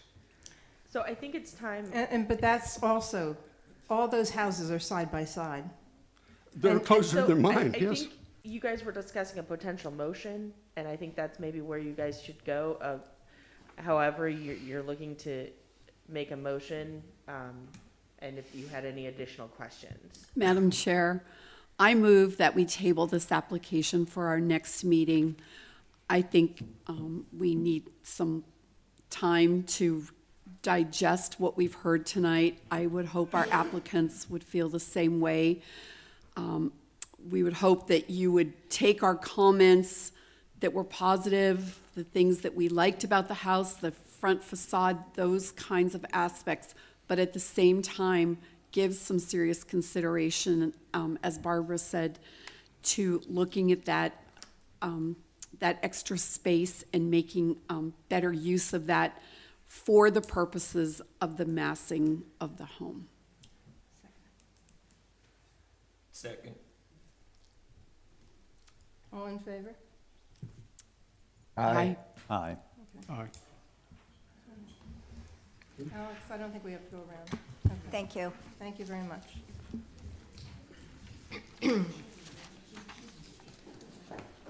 All right, the last applicant is discussion and possible action regarding H-12-24-5 on behalf of Keith and Linda LaBau for a 2.5-story addition, rear yard, site improvements. Do you want to, I'm sorry, do you want to give a minute for the room to clear out? Because it's a little noisy for the mics. You're right, okay. Just, You can sit, you can sit, you can sit. Come I'm on just up. I'm gonna get some more water. No, I've got water. I'll bring it next time.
No, I've got some things.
Okay.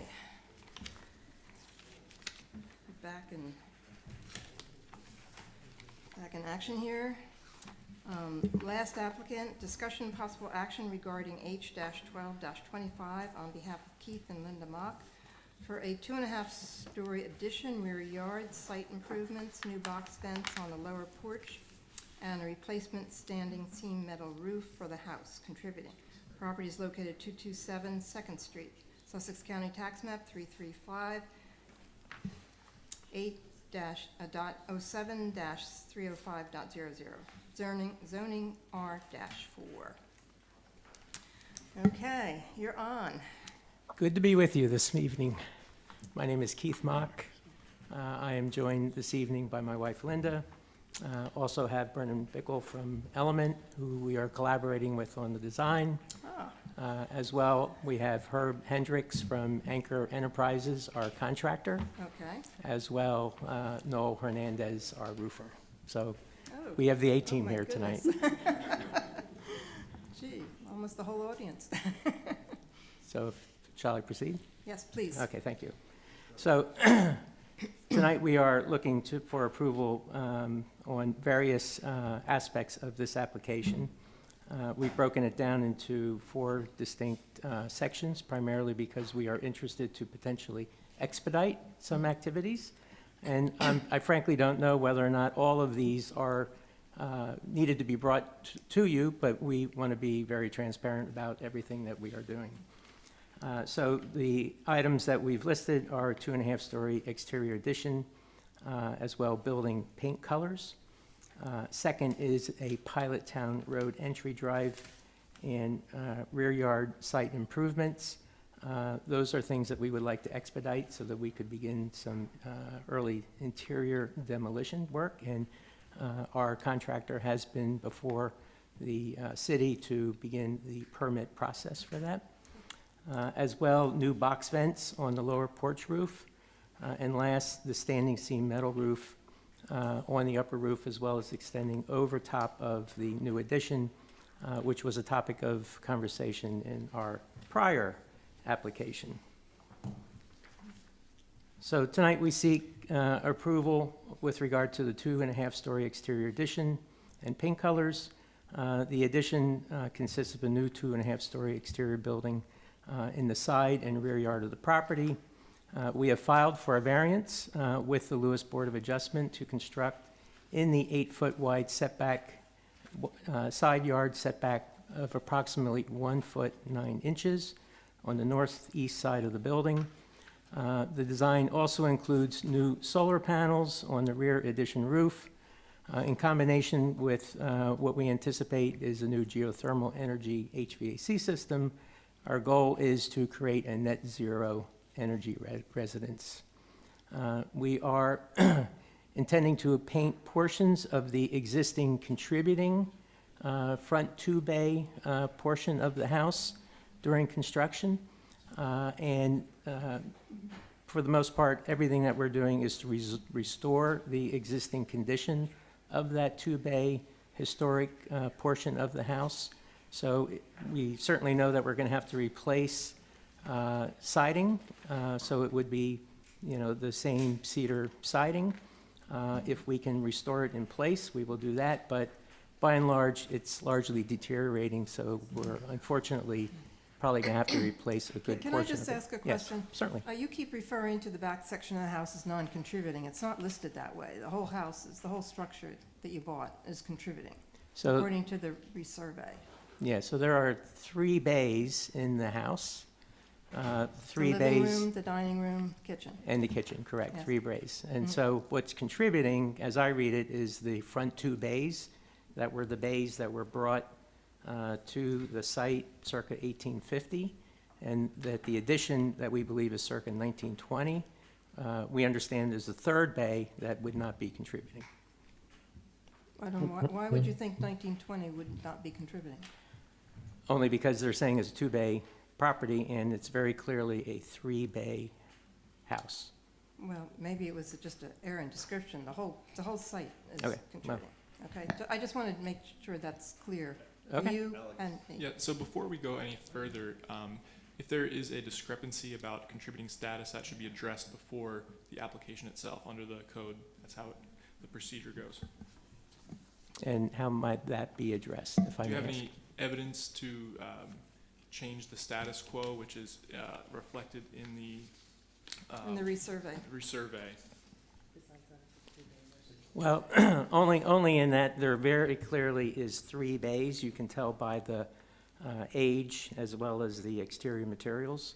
And so when it says 2 bays, which also have 2 different types of siding, that would be what I would interpret as the 2-bay historic structure, and the 3rd bay is not. But is that a different proceeding? So I don't want to. So if there is a dispute over that, there should be a vote taken about whether this is a contributing status or not. And the date of contributing is 1940, so if it was built before then. Okay. it All right. just- I'm not so sure that it's relevant per se per this application, so we'll just go with that. I'm not trying to make that a point of contention here. So are you agreeing that you? No, I'm not agreeing. I just don't want to make it a point of contention. So we're going to proceed as though the whole structure is contributing. Is that okay with you? No, it's not okay, but I would argue it. But I'm not so sure, again, that is relevant to this. Well, it's relevant if you want any tax credits, definitely relevant. And the fact that we're basing the position that it's based on the resurvey from Chad Yeah, we wouldn't and be SHPO. Yeah. Mhm. Well, again, what would you like to do? Well, I'd like to proceed. Okay, well, But so would I. So we're going to proceed with it as being contributing Okay. status because that's the information we have, Okay, well, unless we get something different that's significant. okay. I'm sorry to interrupt you. That's quite all right. All right, so where I was at was I was talking about the front 2 bays, and that we would restore those in kind, basically, except for the paint, and the house was previously painted. Okay, so okay, I'll just continue. You'll tell us when you're going to change how you deal with the 3rd bay.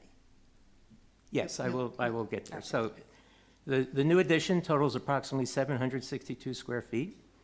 The first floor is approximately 424 square feet, plus an outdoor covered entry porch. The second floor is approximately 338 square feet, plus an outdoor covered deck.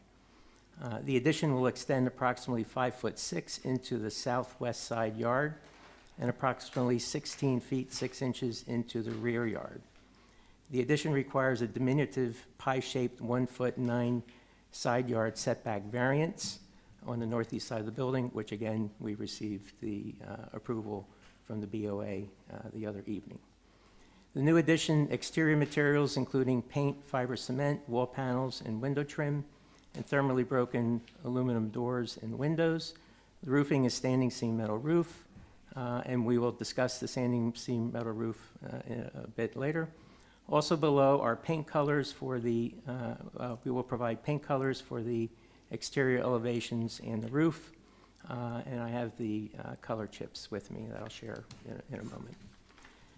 So, as I interpret, the contributing historic 2-bay residence was a former colonial building. 2 buildings merged on the site and transformed to a Greek Revival architectural style, and as defined by the 1977-1992 National Park Service, U.S. Department of Interior National Historic Register. 3rd bay at circa 1920, on which the new addition will be constructed, I again interpret as non-contributing. You see otherwise. The new addition will start at the outside edge of the 2nd bay corner board, which is clearly demarcated.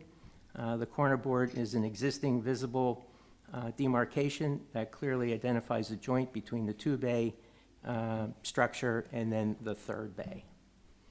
And I can have additional photographs, and some are within the packet if you would like to see those. So, moving on. With regard to the Lewis City Code and the U.S. Department of Interior standards for new exterior additions to historic buildings, the addition complies with the Lewis City Code and the U.S. Department of Interior standard, page 79, rehabilitation, new exterior additions and related new construction. The addition was considered only after it was determined that meeting specific new needs could not be achieved by altering non-character defining interior spaces. The new addition is designed and will be constructed so that the character-defining features of the historic building, its site and setting, are not negatively impacted. Generally, the new addition is subordinate to the historic building. The new addition is compatible but differentiated enough so that it is not confused as historic or original to the building. Life safety and functional requirements and need. 227 2nd Street has experienced several renovations over its lifespan. The renovations typically resulted in qualitative improvements and at times resulted in adverse technical and functional challenges. The existing building is in fair to poor condition and requires significant renovation and updates.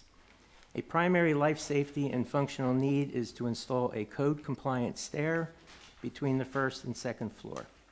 The existing residence has 2 stairs, neither of which are code-compliant per the International Building Code, which is the residential building code. The kitchen spiral stair width is 17 inches. Code minimum width is 24 inches. I inaccurately reported 36 in the document. The normal stair is 36 inches.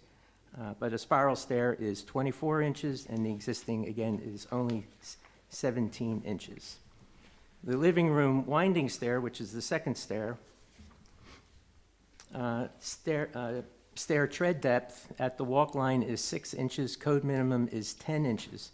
It actually even narrows down at slightly narrower width as you go up the stair, which is also non-code Well, compliant. that's a historic stair. and- No, that is a brand-new stair that they Oh, put in in the during the, front? in the 2000. In the front section? Yes, so, Oh, my goodness. yeah. In So the same place, then? in It goes up behind the fireplace. yes, that's correct. So there was originally a stair there. Yeah, right. Yeah. Typical and- of that period And in the house. 1850s, they removed the stair. I've got photographs of that. And in 2000, they put the stair back. Hmm. So neither stair permits safe first responder nor occupied access between the first and second floor. It does not allow movement of emergency equipment, nor are the existing stairs practical or functional for everyday use. A southwest side yard addition, the southwest side yard addition extending 5 feet 6 inches within the side yard setback will permit construction of a code-compliant stair. So just to clarify, it falls within the 8-foot setback. The second need for a new exterior addition is to provide the functional requirements of a 4-bedroom residence. The addition will permit the construction of a second bathroom, functional rear bedroom, and closet area on the second floor. The existing second bedroom, so today it does have 2 bedrooms. The existing second bedroom is located on the first floor. And it is standard for a 4-bedroom residence to have a second bathroom on the second floor. The existing rear bedroom includes a non-code compliant sleeping loft, and the addition will permit construction of a standard size bedroom. The addition will also permit construction of a separate laundry room, a breakfast room next to the kitchen, a covered rear entry, and a second floor outside covered deck. The side and rear yard new exterior addition design is compatible with the, what I refer to as the existing 2-bay contributing historic building. The addition commences at the beginning of the 3rd bay. Again, I consider that a non-contributing structure. The addition projects 5 feet 6 inches beyond the face of the historic structure to permit the installation of the code-compliant stair. Adding the 5'6" addition increases the building width. Therefore, the roof ridgeline will extend vertically approximately 2 feet 9 inches. I inaccurately reported 1 foot 6 inches. Somehow I misscaled the PDF, sorry about that, above the existing ridgeline. More important to the character, scale, and massing of the home is the existing projected roof eave line or gutter line. The building mass is defined substantially at the roof eave line, less so at the roof ridge line. In addition, the hip roof and valleys that will be viewed from Second Street soften the ridge line transition. Overall, the 2-foot 9-inch vertical extension of the ridge line is diminutive compared to the scale and massing of the building and a requirement to install a code compliant stair. So I'll just pause there to see if there's any questions before I get into how we designed the building in relationship to the interior, Department of Interior standards. Well, I'm just gonna make one comment. Sure. Is that, professionally, I'm a space planner, and I was really curious on how you were going to change this interior spacing to accommodate the needs that I knew were there. So I think you did an excellent job. Thank you. Yes. You can thank my wife as well for that. Pardon? My wife is also an interior designer, Oh, and she okay. was very much involved in design, Oh, good. and Yeah. as I mean, well, it's Element. Yeah, and so so you kept the one step down to the back kitchen area? Yes, to keep the ceiling height, yes. Right. Yeah. Okay. So, And Madam Chair, as you know, sorry to interrupt you, the interior arrangement of the structure is not reviewed. I know, I'm not reviewing it. I'm just commenting. And it's not part of our review, ever. But it's important to this structure, to this whole package, as to what would work and what wouldn't work. And so, anyway, continue. Okay, thank you. So with regard to the U.S. Department of Interior standards for rehabilitation, it provides direction to making appropriate choices in planning repairs, alterations, and additions. The standards and recommendations are applicable. I've noted the standards and recommendations that are applicable to this project. So the first one is that new exterior addition used for a life safety required stair. What is recommended is that code required work, life safety, page 152, placing a code required stair or elevator that cannot be accommodated within the historic building in a new exterior addition located on a secondary or minimally visible elevation. And that's what's recommended. What's not recommended is constructing a new addition to accommodate code-required stairs or elevator on character-defining elevations where it will obscure, damage, or destroy character-defining features of the building, its site, or setting. The character-defining features of the existing circa 1850 Greek Revival building will not be obscured or altered. The new addition will be located on a secondary or minimally visible elevation in the southwest side yard. Placed on the third bay of the residence, which is, again, my interpretation, non-contributing. The new addition is approximately 45 feet from the Second Street property line and 93 feet from Pilottown Road property line. The addition will be minimally visible from both Second Street and Pilottown Road, given the narrow view corridors and the distance from the property line. I'll pause there if there's any questions or comments on that. I'll just keep going. Secondly, standards for new exterior additions to historic buildings, page 156. What is recommended? Constructing a new addition on a secondary or non-character defining elevation and limiting its size and scale in relationship to the historic building. What's not recommended is constructing a new addition on or adjacent to a primary elevation of the building, which negatively impacts the building's historic character. The new addition is not adjacent to the primary Second Street historic building elevation, again resting on Second Street, and the addition will not negatively impact the building's historic character. As noted, the addition is placed on a secondary or non-character defining elevation. The size and scale of the addition is limited to the size required to construct a code-compliant functional stair and interior spaces. The addition will not negatively impact the contributing building historic character. In fact, the addition will celebrate the contributing historic building by visually juxtaposing of a background building addition design. The side elevation is no longer overly lengthy, monotonous, out of scale and proportion, following the circa 1920 Third Bay addition. As such, the massing of the historic building is properly recognized and restored. And I'll pause there if there's any comment to that section. Next, recommended designing a new addition that is compatible with the historic building. What is not recommended is designing a new addition that is significantly different and thus incompatible with the historic building. The design of the new addition is compatible with the historic building scale, proportion, and window fenestration, roof evening, texture, and color. As recommended by the Department of Interior Standards, the addition design is unique only to differentiate the historic building from the addition. Do you want us to stop you if we have Sure. questions or You as may. you're going? Oh, Yeah. okay. Yeah, Yeah. so the part you just read about the windows Mhm. being different in the new addition, but being compatible with the historic structure, or what were your words you used? Yeah, I'm What saying that what the page are windows you on? are compatible. What The page, what page, 4? the windows of the addition are of the same size, exact same size, between the historic building and the addition. Oh, and they're- the addition. Yeah, they are exactly the same size. okay, but So not- they are compatible because they are exact. Right, you're not talking about the windows in the addition? No, Not yet, no, that was on the, Oh. in the addition, yes. in the addition. Yeah, so if you look at the next elevation, right there, you can see the double-hung windows. And then in the addition, we have 3/3 windows.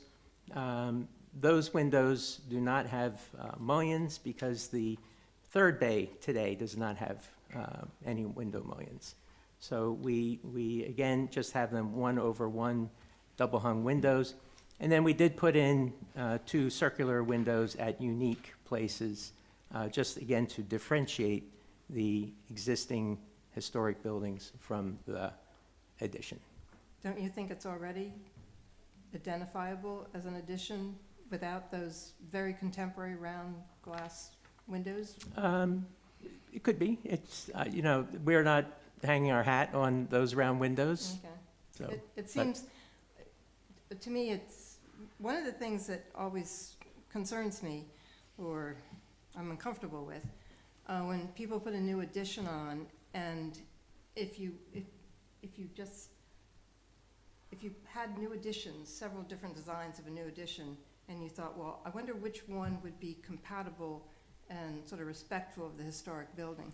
Yeah. This one looks so contemporary, so different, materials and everything. Even some of the, the proportion of the siding material, that it has a certain character. That historic house has a character. Mhm. It's kind of a combination of Yeah. just an old house and the scale of the materials and things like that. And the new addition, I understand the functionality of it. Yeah. I have no debate on that. But it reads as a very large contemporary structure, not large necessarily in mass and overall Mhm. square footage, but it doesn't, to me, visually, it has a lack of respect to the existing historic structure. Mhm. I don't think it's respectful. Yeah, And it's a combination of materials and subtle things like that, as you know. Yeah, That's always right. where it is. It's the devil's in the detail. But that's my concern. Yeah, and so so I understand what you're specifically referencing. Is it the siding in particular and the round I window? think it's everything. I mean, it's the siding and the round windows, Okay. both. Well, that, other than it's not the double hung windows No. then? Okay. So this is, and I will absolutely agree 100% with you. This is part of the challenge of these standards. Because on one hand, they say to differentiate. But they also say to be compatible. That is correct. It Yeah. is. And so Yeah. I agree, it does differentiate successfully, Yes. but I don't think it's So compatible. not knowing how you would rule on this, one I- of our first inclinations was to put standard wood cedar siding Well, so, you know, Is that what you're looking for? And then it becomes less Well, differentiation? you know, sometimes some applicants have come to us with like board and batten. Yeah, which that is, board and batten. It is? Yes, that's board and batten. There are basically three choices: cedar shingles, board and batten, or horizontal siding. The horizontal siding would not be appropriate because this building is long, and you want to break it up so it doesn't increase its linearity. Either board and batten or shingles are two appropriate solutions. Again, not knowing how you would rule in terms of differentiation versus compatibility, I guess I we're didn't- fine either way. I guess I didn't read it as board and batten, Oh, okay. and I guess that was my mistake. Yeah, and so what would you prefer? Oh, no, don't have a problem. I always Okay. thought board and batten was not as wide as that. So that's a 2-foot wide board and batten. So A maybe- lot of times you have 1-foot wide board and batten. Yeah. I guess, I mean, mean, I just we- have one vote, but to my eye, Yeah. the 1 foot maybe would be more compatible with the scale of the siding on the Okay. historic. That's all, Okay. for Yeah. my one vote. Well, one of the things to consider is that, and you have to look at the juxtaposition between the 2-bay building and this addition. And that is that you want the addition to be subservient and kind of what I call a background building. Architecturally, look at these as a background building. And so the more articulated it becomes. So my only concern about a 1-foot batten is that it would be highly articulated, whereas with the 2-foot, it becomes a little less of an articulation.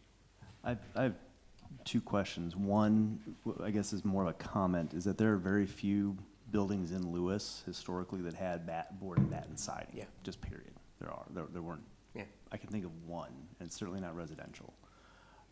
My second question is, we're sort of talking, presuming, it sounds like from your description that your intention is to demolish the third bay? No. It's gonna be No, we're just simply adding, adding to the third bay? yeah, a very small So we're 5'6". wrapping, it's kind Yeah, of we're wrapping wrapping it. it. It's an So L-shaped they're- wrap, they're correct. knocking out the It'll back be wall and the enclosed It was, within something? well, It's the stair that goes opposite up in that side- 5 foot. The opposite side stays intact as is, right? I mean, except for the fenestration. The opposite side. The opposite of this side. Well, I was looking at the Board of Yeah, the opposite- the- Adjustment yeah, the- variance, and it shows a large red outline around it, basically, that shows the footprint. I think that's a Is that- setback, is that Is the that the setback? setback, or is that No. the footprint? I don't know what document you're looking at.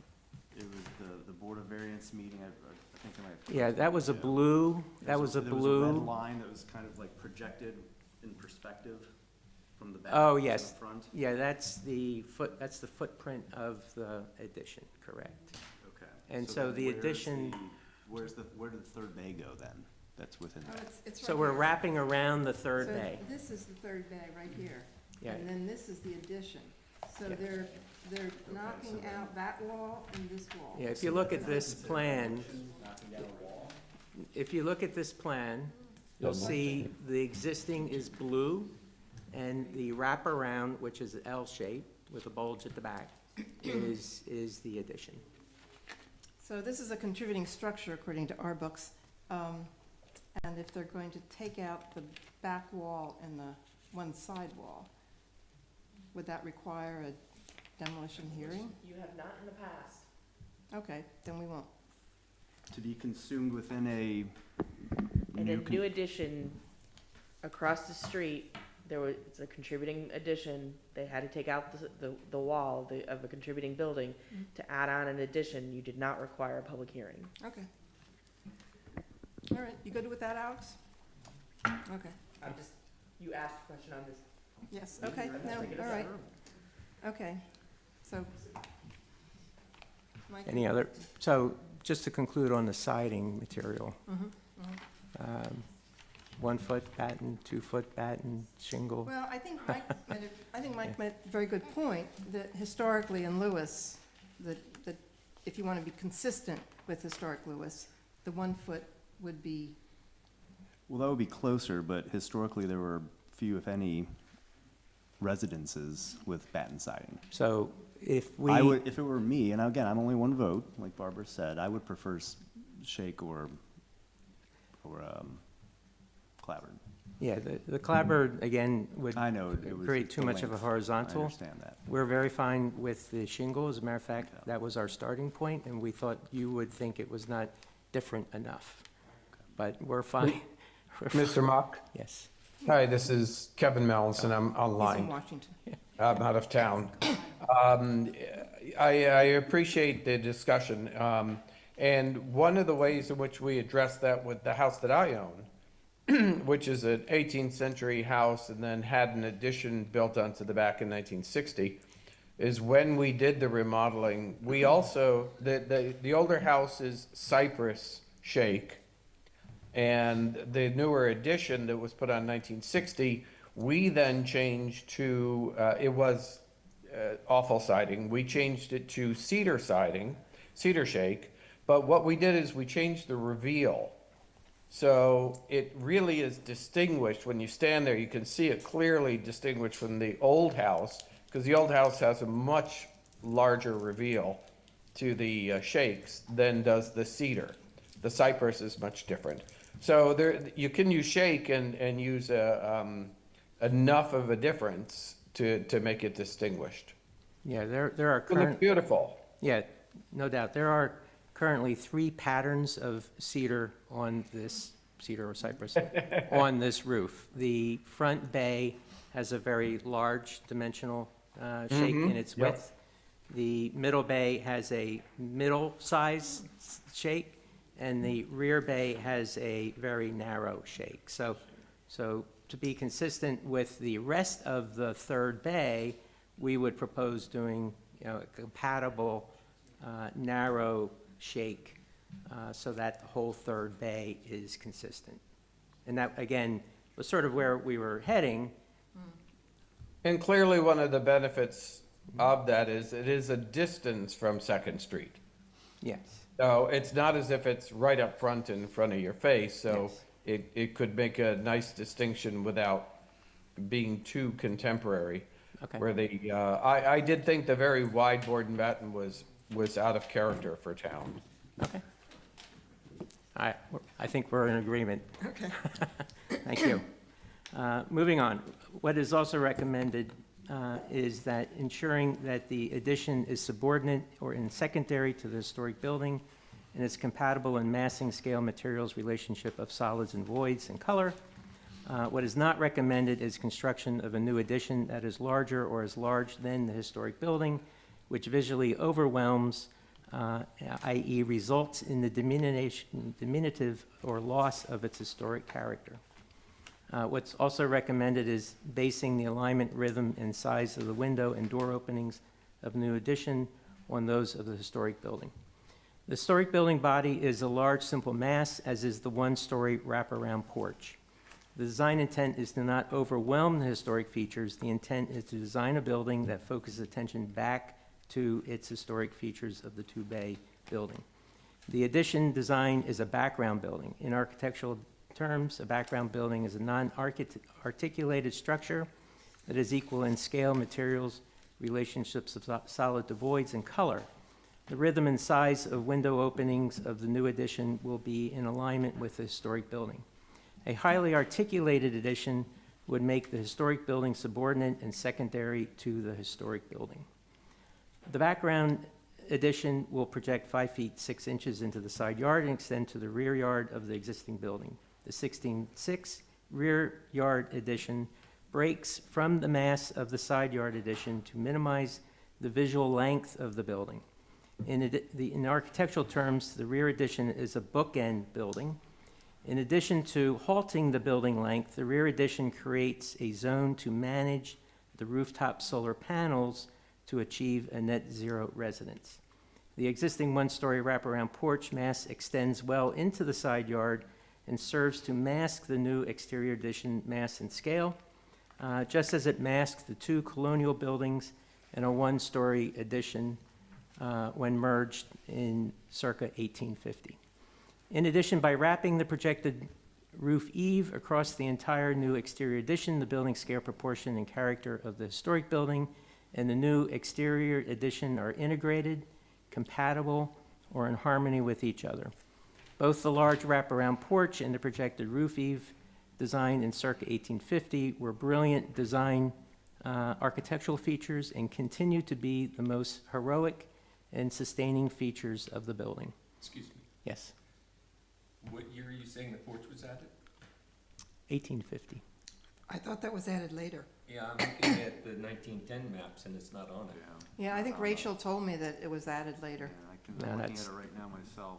Mhm. 1910 is not- If you, no, it was definitely added, well, everything that we have says that it was added in the 1850s. Even the, Do you have that reference? But the original house is 1850. So you're saying they were merged in 1850.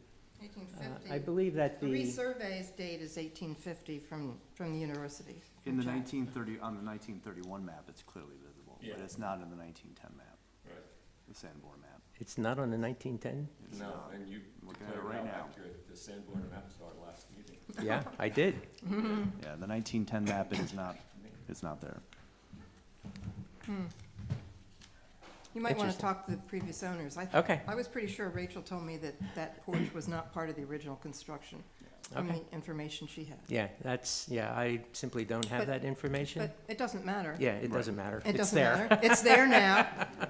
That's correct. Yeah.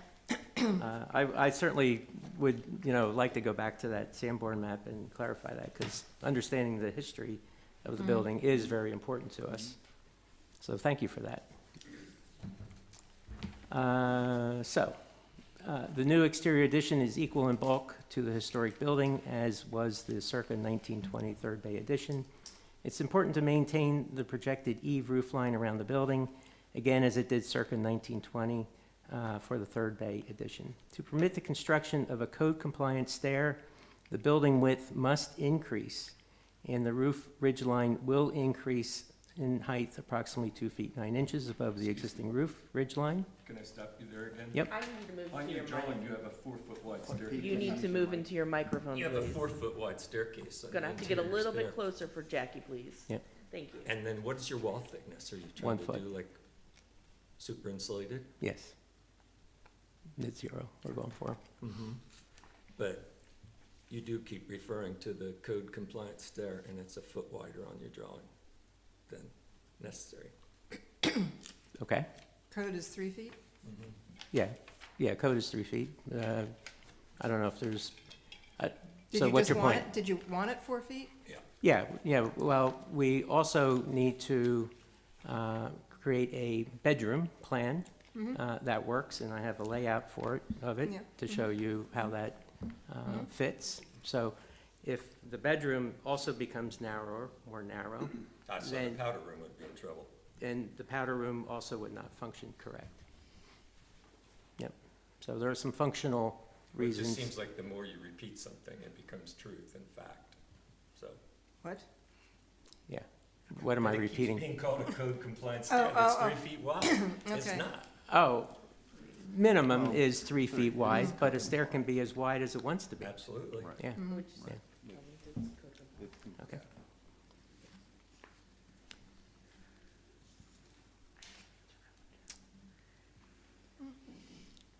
So that is, my next section, I'm just gonna, there was just a few other things to repeat there, but my next step would be to go to color. And I guess I would ask if there's any questions that I need to further answer with regard to the standards or the guidelines that I had just mentioned. Are you going to keep either of the staircases, the existing staircases, or are they all coming out? The spiral stair will come out. My wife has already fallen down the spiral staircase Oh, dear. because it's so narrow. I have to walk sideways up it, so it really has no functional use. We will retain the winder stairs in the main building, yes. Good. Behind Nice. the That's a fireplace. nice Yes. feature for a house that Yes, age. absolutely Yes. agree. Great. Yep, Thank you. yep.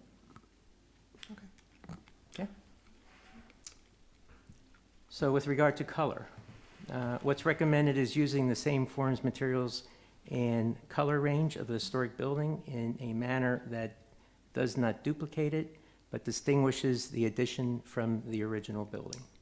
So color plays a critical role in the character of the building. The color selections should be consistent with the Greek Revival period, which again is the contributing historic building's dominant architectural style. The Greek Revival buildings are typically white, gray, or sand to mimic stone, with building fenestrations and moving features in darker colors. The exterior wood cedar shake siding of the colonial buildings, circa, and these again were the colonial buildings that originally were moved here, circa 1740, were likely painted circa 1920. So we believe they were probably natural, maybe up until 1920. We have no guarantee of that, but it just seems logical. By a method of scraping with a tool, the paint was removed from those buildings circa 2000.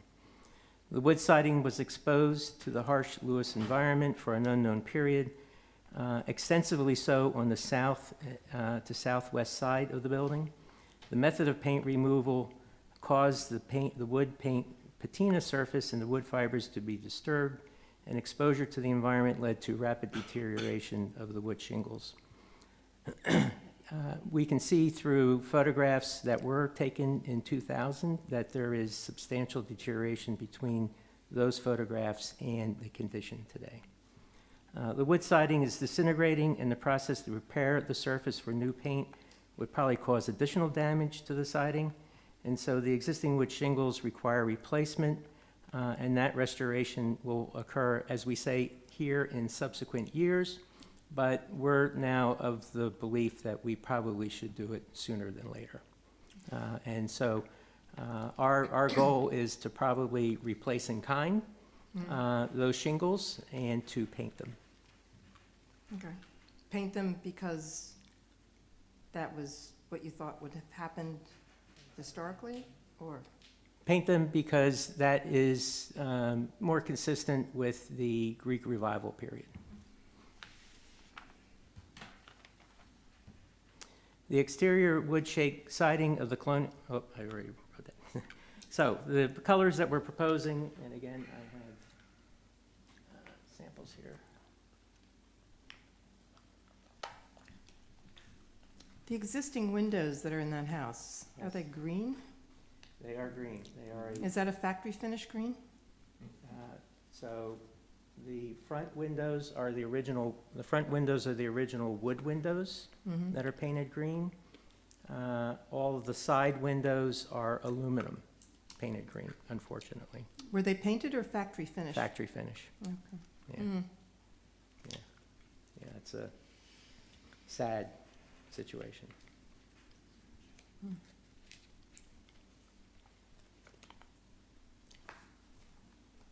So I'm sorry I don't have a lot of photographs, multiple copies.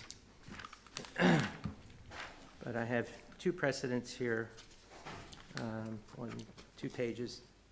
The photograph on the left-hand side is that in the packet? No, I'm sorry, it's not. Okay. But that is essentially the color palette that we will on the left? On the left. This is a little bit more gray.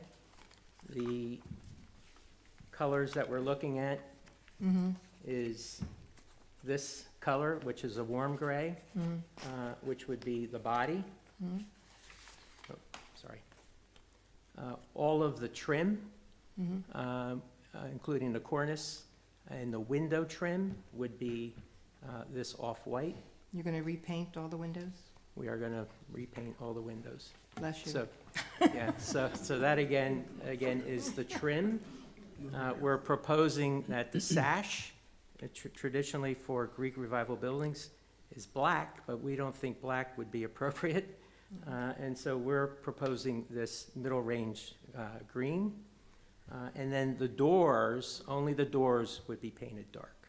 So that would be the front entry door and the rear entry door. So is the green close to what the green windows are now? It is close, I mean, particularly at the, I mean- at the sash, for the exact reason that, you know, if it doesn't hold. It would work. Yes, it will work, that's correct. And so again, I'll, Sorry.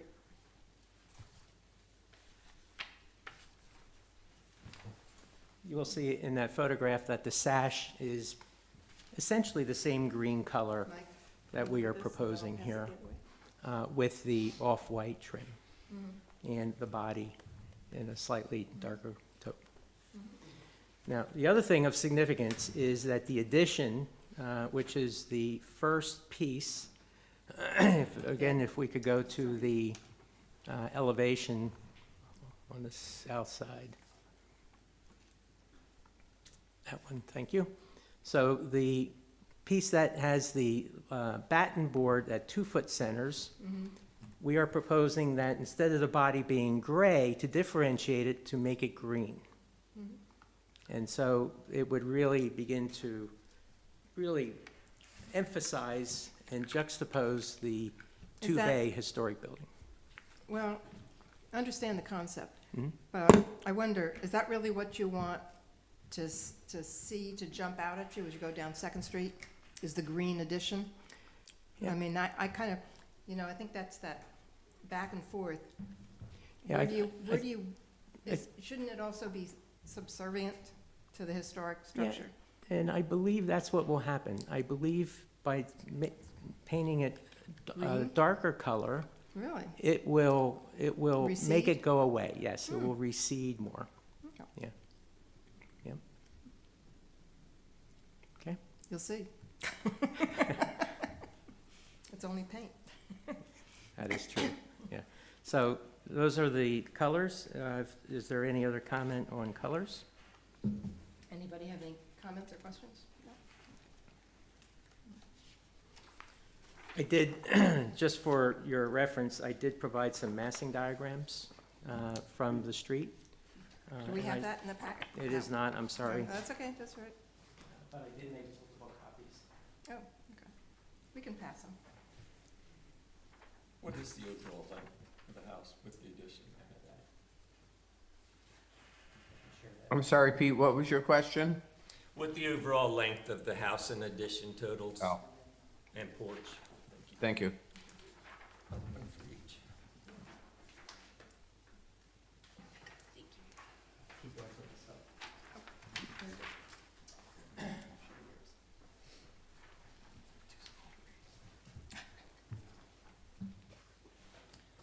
Of course, these are not the actual colors. Those are not the actual colors, correct, yes. So,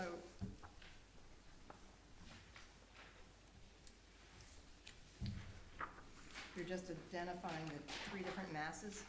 So, I'm sorry, you're just identifying the three different yes, masses? yes, of the it's s- yeah. to basically demonstrate that the two-bay structure mass is significantly greater, particularly in perspective, than the two pieces in the back. And again, breaking up those two pieces to again reduce the mass of the building. In regard to the question that was asked, the two-bay structure is 41 feet and 10 inches.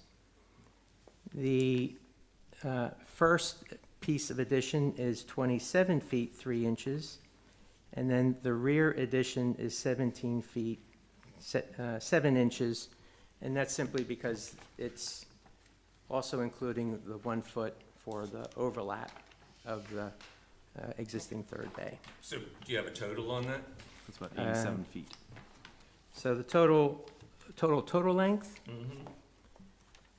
It's about 87 feet. 41, 68, 75, 85.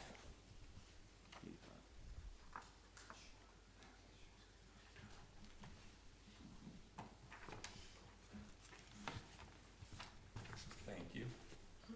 Which is shorter than the house next door. I was curious about that. You don't show the neighbors on site. plan. Yeah, I should have put a photograph of the neighbor next door. Yeah, That's their okay. house will still be longer. And higher. and the house, yeah, and higher, and the house on the opposite side Larry's is, house. yeah, you can see by the photographs that the two houses will extend basically the same length. Yeah. So that's all I have on the addition. Be more than happy to move forward with the next piece. Are we gonna be finished before daylight? Yes, well, I think maybe all three will be short. Let's bank on that. So if I could just speak quickly then to the rear entry drive. Again, I don't know if this is something that is a top. Site plan? Yes. Yes. It is, okay. It is. So we seek approval to construct a new entry drive adjacent Pilot Town Road, which is a public right-of-way. Improvements include a 20-foot wide entry apron with landscaping on both sides of the paving. Paving improvements include new asphalt repair in the right-of-way to the property line, a stone or brick edge at the property line, and crushed stone or shell driveway. The 20-foot entry apron placement is at the center of the property line along Pilot Town Road. Actually, I guess it's Front Street. It's Front Street at that point, yes. Yes. This placement will, beginning to learn how it changes name 3 times. This placement will maximize driver sight lines, improve access to the existing garage, and permit proper landscape at the neighbor property lines. Additional rear yard improvements include brick walkways, steps, and landscaping. Is there a code that applies to this? To the driveway cuts. The driveway cuts? So, yes, maximum width is 12 feet. And you're also gonna have to get a Delta entrance permit to change, because at some point, it's actually according to Delta's plan, they maintain that portion of Front Street. All they can look at is the material choices for the driveway. Okay. Does the city do the size of the curb cuts though? There's no curb there? There's no curb there. Oh, so there's no curb cut? It's a curb cut, it's just, there's no actual curb. Yeah. It's a straight entrance. So all you'd be looking at is the proposed materials appropriate for a driveway in the historic district. The rest of it will be handled through other permits.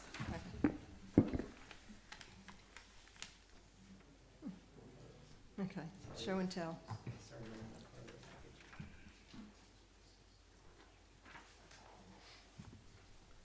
Thank you.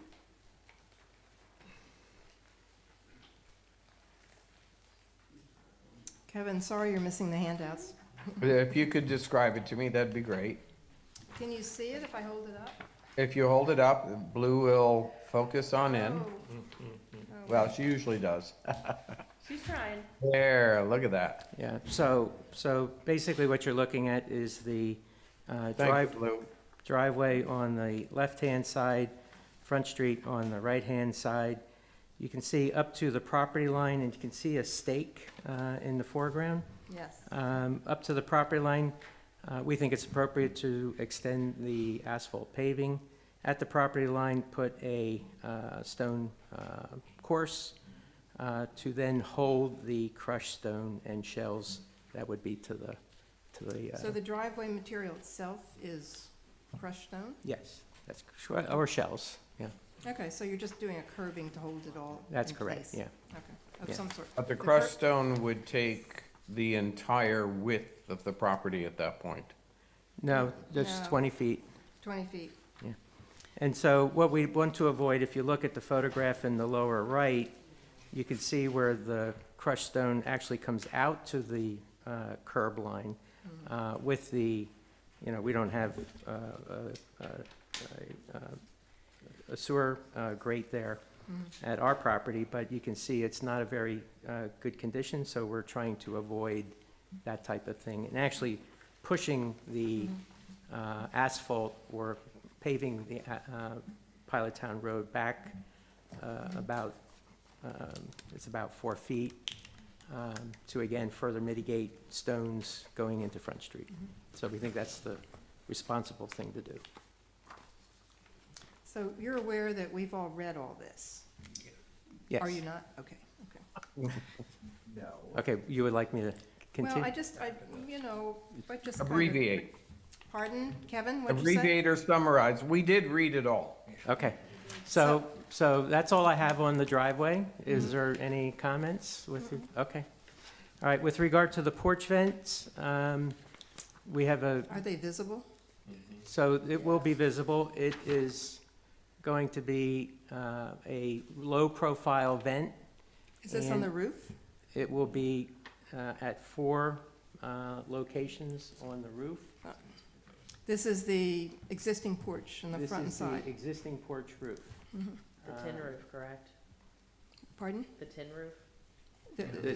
It's, the Yeah, it was just, galvanized, it's actually galvanized Sorry. material, no problem. And so we've identified, or again, photograph.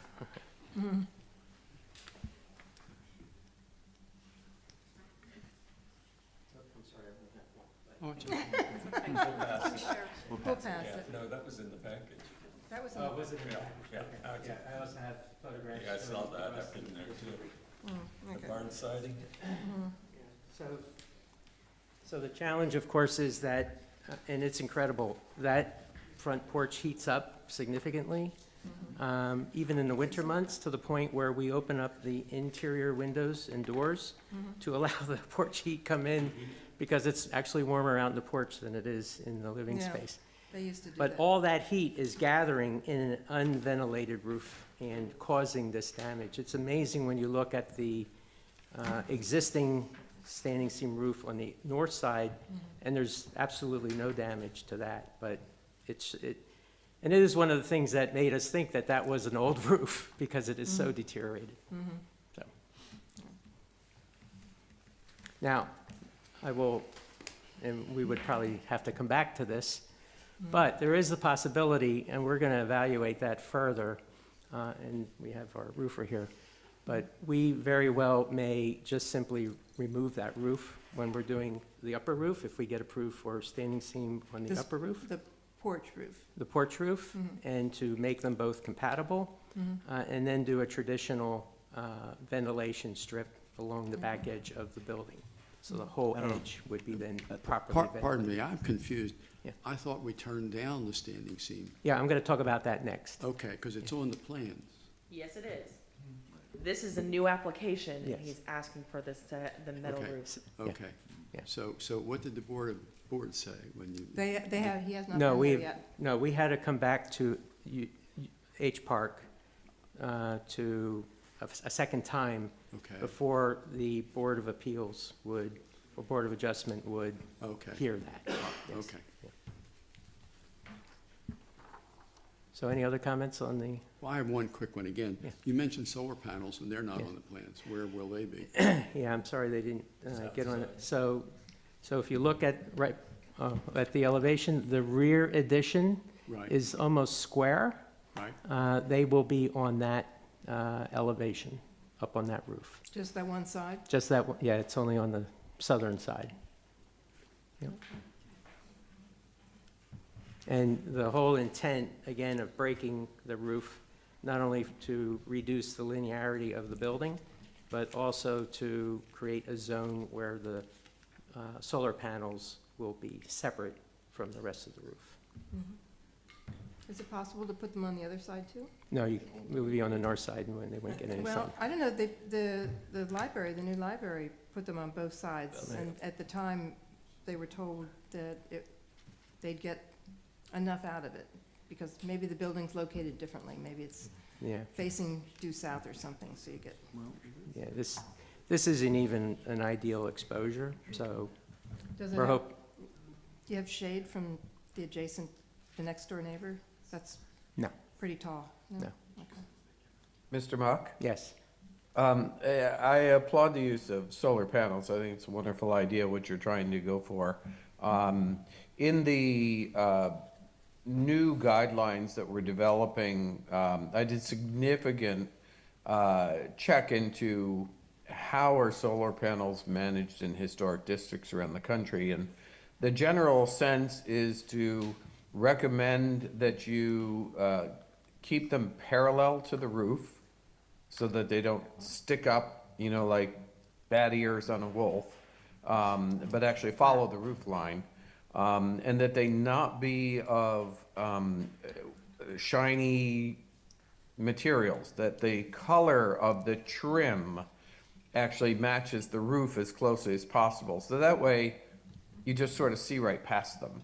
They're going to be there, and they're going to be lifted off the roof at a certain distance, but as much as you possibly can to minimize the effect that they have with.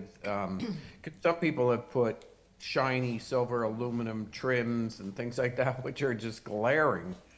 But they found that if people stayed with colors that were closer to the roof color, that really made quite a difference. Okay. Just a comment. Mm-hmm. What do you think of the roof material that's supposed to work as a solar panel? I don't. You haven't looked into it, okay. No, I've looked at the Tesla, I've looked at the Tesla roof panels. You know, they're a large format type shingle. They're not necessarily, I don't think they would be appropriate here. Again, the whole idea is to kind of create a neat zone, you know, so that the panels are constrained within that zone rather than just arbitrarily laying on the roof. The ideal roof really to put the solar panels on is the Second Street roof, but we would not do that. Oh, my goodness. So, it's, Thank you. Yeah, but we would not do that. So. Yeah. So I don't know how we're gonna get through all of this in the next, Well, let me try. okay, So, and I'll just cut to the chase. yeah. So, we've had lengthy conversation about standing seam roof on this building, and there were a number of points that were made. One was look at the underside of the roof, and so we've looked at the underside of the roof. And we, in fact, do have solid boards at the underside of the roof that would indicate that it was a plane that, you know, was part of that original roof. And we also have skip sheathing. And so I think it's, you know, difficult to understand whether or not a standing seam metal roof was put on skip sheathing, which is traditional for ventilation purposes, or whether or not it was put on a solid board, which does not ventilate very well, and I believe is probably the condition that we have on the lower porch roof today. And so I have photographs of that board, and you can see that it slips underneath.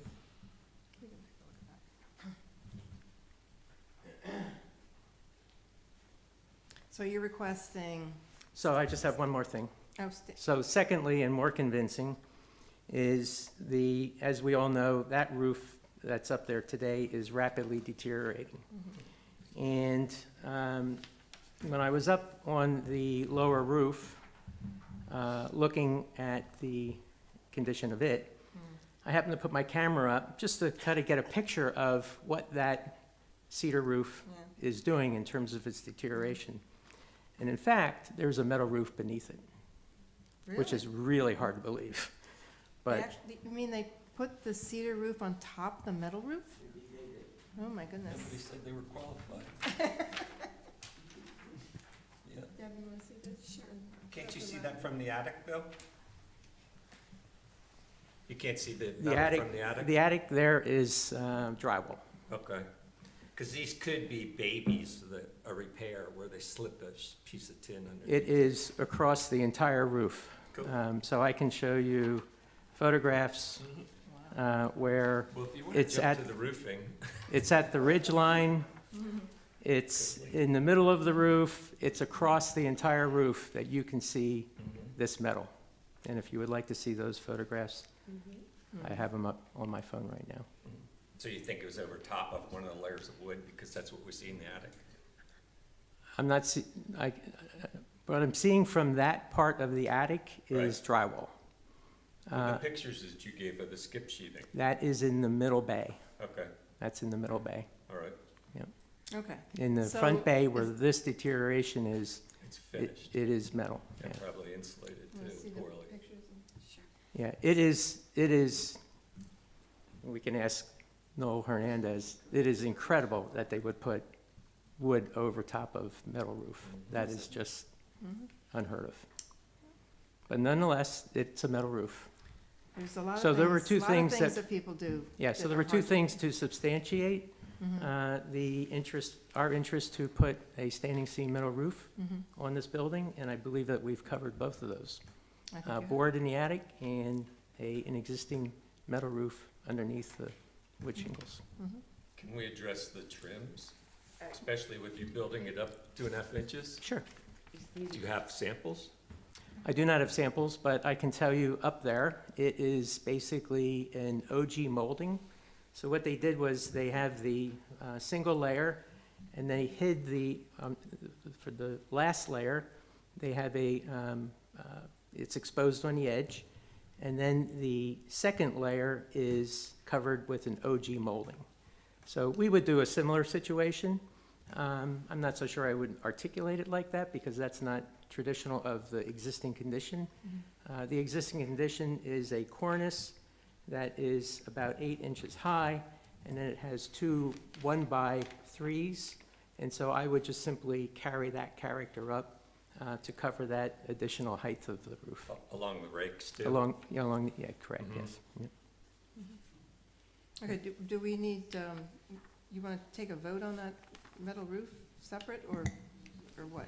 Yeah, so you could break it into pieces if you'd like, or you could take the whole application as a whole.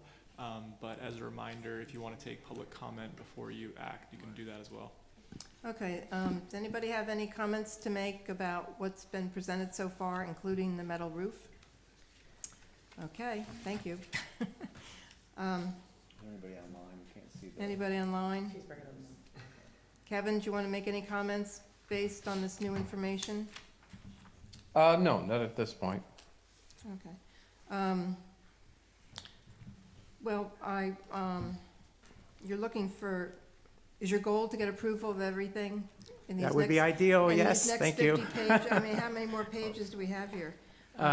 So I have just reiterated for the standing seam roof, all of the conditions related to the Department of Interior Standards as to why it is that I believe standing seam metal roof is appropriate, as well as the city code. And then behind it is many pages of commentary to support that. Okay, well, I think we can move past the roof. I think you have, is everybody satisfied that everybody feels comfortable that Yep. the applicant has proven that there was a metal roof there at one time? Okay, so we can just, And you said from the interior of that section, all you could see was drywall, though. That's just drywall. But, so you couldn't see the metal from the inside? No. Okay. So all you could see were patches throughout the roof. You couldn't see the entire roof. From the metal outside? roof. You couldn't, like, through the roof, you couldn't see that if it was patch or if it was a solid sheet of metal. So if you look at the photographs, you will see repeated. I saw that, you yeah, know, in pieces 4 spots. of the, yeah, and it's Right, across the across body, the you lower know, the center, section. it's across the Okay. ridge line, it's basically everywhere. So you couldn't remove any of the drywall to see? I did see it not from the remove any interior? drywall. We've done enough I'm just demolition. curious. Yeah, Even with We're your trying to preserve a few With your things. super insulation, you're not going to pull that drywall down what? in the main attic? You're If trying to do we, net zero. so I'm going to imagine that if there's drywall, it's against a solid surface. And so there is the drywall You can see in the beams, you between can see the rafters? Yep, Okay. and so we would fill in between the rafters, correct. Well, knowing that Larry's house had a metal roof on it when you bought it, yeah, so, and I'm comfortable with that you've established that there was a metal roof on that house. And you have to replace the one on the porch because it's deteriorated. Unfortunately, that's probably what we're gonna end up doing, yes. Okay. And then that's good because both roofs will be compatible.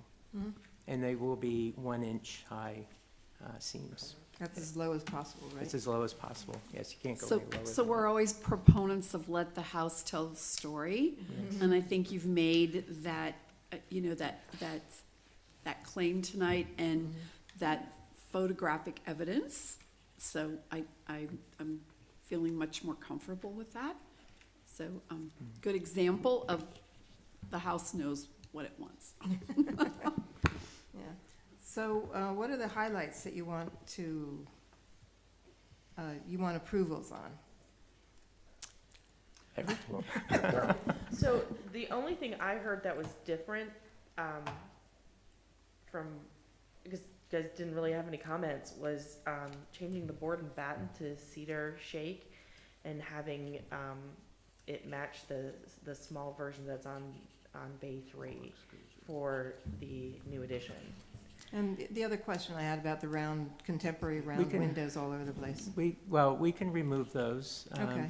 In the back, there is a large round window, which is a little bit of a homage to the canal and the shipping, and so. Oh, the round window? Yeah, the To round window. boats? Yeah. Oh, you don't think that's a bit of a stretch? No, I don't think it is. You know what, at all. I, being the novice I am, and I'm architectural, I'm learning constantly, and I hunted around this afternoon and was looking for round windows in a Greek revival, and sure enough, there they are. Yes, that's They're correct. called lunettes, and, but they do have mullions in them, so I would feel more comfortable if there were some way you could, age those round windows in some way, but they exist in a They Greek do, revival. and I have photographs of many buildings in Lewis that have that exact elevation. Some have a square window, some have a round window, and I'm intrigued by the idea of finding an existing round window that is, could be very characteristic. Or four. Or four, no, just the one there. Okay. But, also, I do believe, the two windows that are on the side elevation, you will really not see those from Second Street or Front Street. And so they just simply are, give it a little bit of, in my opinion, character. But if that is something that you feel. What do they do to the inside? Well, it's actually very interesting because on the second floor, as you enter the bedroom, you'll have a pair of round windows on either side. And so it is a very interesting architectural feature as you enter into that bedroom. On the first floor, that is the powder room. And so we always know powder rooms like to have interesting Special windows, features. yeah. Yes, and so that is the intent. Okay. And on that point, I think one of the only concerns I had about the back facade is it will be visible from Front Street. And it was a strikingly contemporary, but I think that if you go with a shingle rather than the board and batten, it will reduce that contemporary look a little bit and make it look a little bit better. So I think the round window would work just fine there. Okay, I don't have a problem with the round windows now that we've had this conversation. Thank you. I understand it more.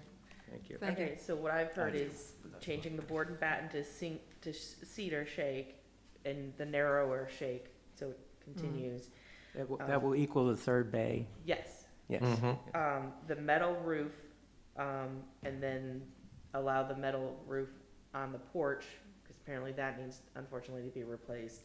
And the round window is fine. Did you want something to age it? And or we mullions? would approve the venting as necessary for the type of roof being put in. If we replace the roof, we will do a natural horizontal vent up against the house, which again will be a low profile. That'd be But there cleaner. are other flashing issues, and the fact that the windowsill literally sits almost on the roof. So we will Yeah. have to address all of that as part of, because he at least went 4 inches, and we don't even have 4 inches. So, really, the only change from what's being approved is the board and batten to cedar, if you're comfortable with everything else. Well, we're gonna, That's just what I'm hearing. The Well, elevation of the additional roof, there's on elements drawing A001, is that right? Wait, not that one. Where'd it go? I was just looking at it. Which drawing? Hold on. It's just the full front elevation, plain and simple, not askew, The not. front page. Is it the front page? I just Yeah, lost there it. That's the page I mentioned, but that's not it. I was just looking at this drawing. Hold on a second.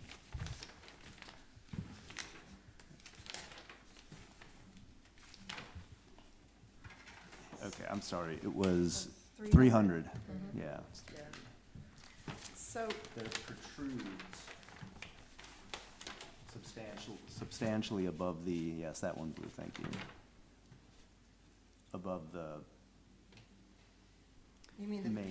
peaks in the rear? Yeah, so the peak, unfortunately, is a result of the fact that we have to put the stair on the side of the building. It's the only place to reasonably put it. So that's where the 5'6" addition is. And so by increasing the width, by maintaining the same pitch of the roof, it automatically increases the ridge line. Do you think it would be noticeable if the pitch was less? I don't think it would be noticeable at all, actually, from the street. Well, you can't, we would have to rebuild the entire roof to change the pitch. Well, you haven't built it yet. You haven't built it yet. Well, we're matching the existing, so on the back side, that pitch is what it is. And then on the front side, yes, it goes up and then down, so we're layering over top of the existing roof. But I think it would be more visually disturbing to change the pitch and call more attention to it than to leave the pitch and let the roof ridge ride as it does. Again, if you look at the massing diagrams, the pitch or the increased height of the roof line is really not the major portion of the mass of the building. And when you look at it in perspective, it actually falls below the main roof. And so it will never really look like it's higher than the main roof in perspective. You go to, I know in perspective, in Yeah. the next following page, 301. Yeah, so you'll never It looks s- like that, but Yeah. certainly it caught my eye because it does protrude Yeah. above, and we have talked about that in previous applications. yeah, and so that again is, if you go back to the interior standards, when you have to do a code-compliant stair, and it can't be put anywhere else, and this is really the only, I've tried many different iterations to try to figure out where to put a stair here. It simply increases the width, and as long as it does not obscure the historic building, then that is the recommendation of the Department of Interior. Okay. I mean, they recognize that I won't tell you what my first desire would have been, because you would have disagreed with it even more. But architecturally, to me, it would even be equally, if not more appropriate, but it would even go higher. And so we kept it low, as low as possible. You're right, I would have disagreed with you. Oh, is that the alarm? So what else do we need to approve right now, so we can go home? The four things that we've identified are the primary thing, and if we add the replacement of the front porch in the event that we see it is deteriorated to the point You mean the whole porch? of the, The yes. roof. Oh, just the roof. roof, just the roof, Just the okay, roof, yeah, yeah. Porch. Yeah, porch roof, yeah. Okay, so for a motion, It kind of approve as submitted with a change from the board and batten to the cedar shake that would be the same cedar shake as Bay 3, and allowing the metal roof and allowing the replacement of the metal roof on the front porch. Unless there was something else I missed. Did I miss something? the approval of both metal roofs Mhm. and the change in the siding Mhm. for the new addition, And then I didn't hear anything else that you guys had concerns with the rest of the application. Well, just the request that there would be a 20-foot driveway cut, but the city code would limit that to 12 feet. That was is just part of the material request. choice for the driveway. That is all you can consider. Yeah, because there's no curb there. Right, my point is, they were requesting that, so we need to at least address it and say that's not in our purview. Right. What you can do is part of the motion then say for the driveway, all you're approving is the material choice. Okay. Because that's all you actually do have purview over is the material choice. Which was crushed stone, or was Crushed it? stone or shells? Shells. It was shells. Shells. Whichever's available. Shells would probably look great at that part of town. They migrate. So, and color choices, that's what you also wanted? Yes, please. Okay. And your preference was, because you talked about options, but your preference is? The ones that were presented? I didn't, yeah, I only presented one option. Okay. I didn't have any Okay, options for okay. color. Maybe it was in the written stuff you were. Okay. Okay, color as presented. Oh, I'm sorry. So the color was the standing seam roof that I have multiple samples of. If you would like to see the color of the standing seam roof. And what is that color, Mr. Mock? So it will be a call it a gray silver. Again, I do have samples. Yes. Yes? Yes, please. Because I think we've got an example of the other stuff. I was wondering who had what. The, as far as colors of the metal roofs in Lewis, you know, they started out being tin or whatever. They were, you know, for farm buildings and just very, that's good, that looks great. Mhm. Yeah. So that's kind of what usually are. It's what's there It's today, as close as we could get to a standard color. It's what Yeah. we always recommend when somebody wants to come in with a red and a blue roof, and Yeah. and we have those around town, but they're not very successful. Yeah. So. Okay. Yeah. Okay, so so we approve the plan as submitted, right? Yeah, we're trying to come up with a motion, so. So yeah, it sounds like you'd be making, approve as submitted with the following changes. Change the board and batten, to cedar shake to mimic, bay 3 with the narrow shake. For the metal roof on both the roof and the porch, it would be the, gray silver color as presented. The colors of the house would be the colors as presented, which I will need a copy of for the file, please. The shells for the driveway. And then you were okay with the round windows, so you don't actually have to turn that into a motion. You need anything else?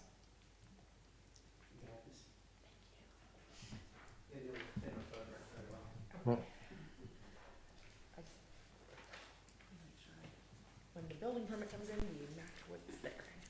I believe that's all. I believe you have it covered. Okay.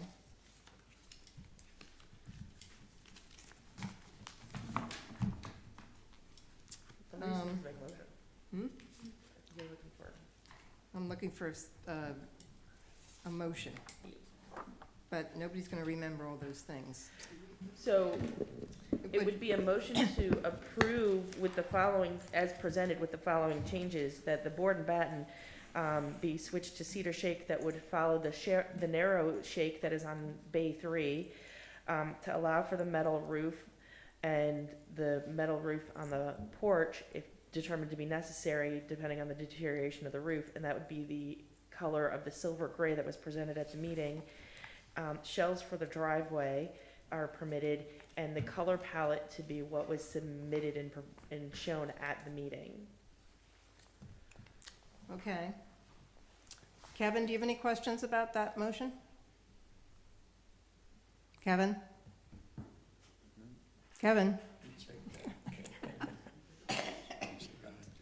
He has muted himself, so he may have had to step away for a moment. Okay. So I move that we approve this application as presented this evening with the following changes as Janelle stated. How does that work? Okay, can I get a second? And I second. I was here, I just pushed the wrong button and I couldn't get. Yes, I'd taken all those same notes, and so, so I agree and second that motion. Okay. And I would add in that the application was complete. It is a property in the historic district. It's in addition to a contributing structure and work on a contributing structure. But the property materials are consistent with what we've approved in the past. And it will have some effect, but minimal effect on the rhythm and scale of the streetscape. Thank you, Kevin. A little backwards there. Motion in the second. All right, so all in favor? Aye. Okay, now we're gonna go, Rob, around.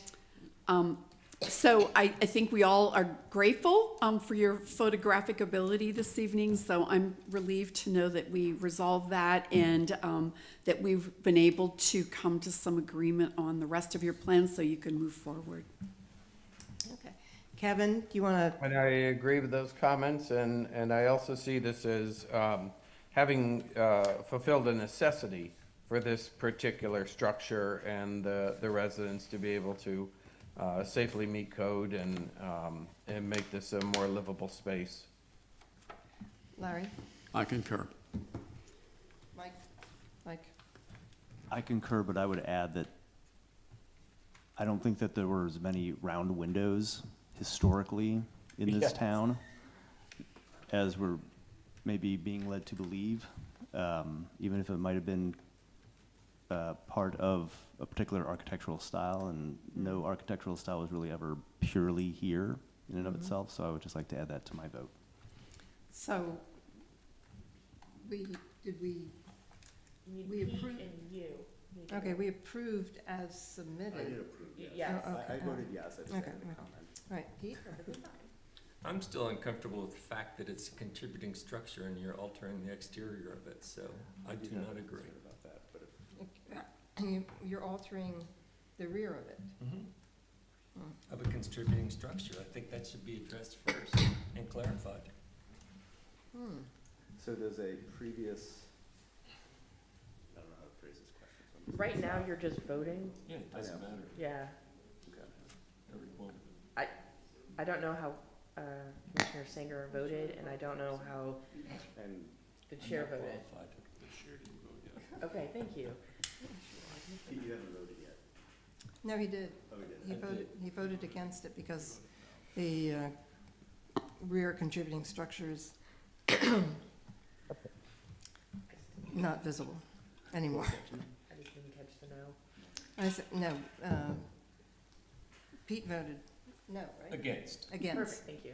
Yeah, against, yeah. I vote for, I think it's, I think it's very sensitively done, and it preserves the streetscape and the original look of the house, even though the last bay, which we deem contributing, has been altered. It's understandable that it's a need, not a want. So I vote also to support it. So, thank you very much. Thank you all. You won't be disappointed. Good. We're counting on that. Okay. I only have one comment that I'm gonna make. No public comment, right? Nobody has any public comment? Okay, thank you. So we do have two dates for our, the only thing I'm talking about is D3, our meeting for the bylaws, procedures, guidelines, et cetera, et cetera. It's gonna be Wednesday, March 19th 1 to 3, and Friday, March 21st, 1 to 3. I did send everybody an email to that. The only two people I didn't hear from is Mike and Deborah. So that's when we're meeting. Hope you can make it.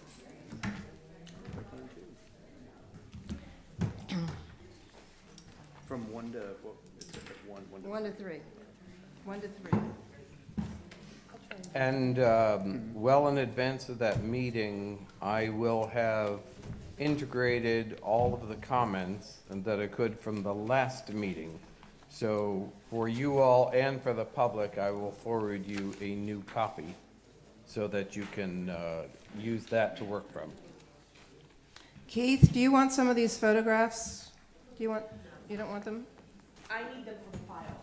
Okay, they're over there and here.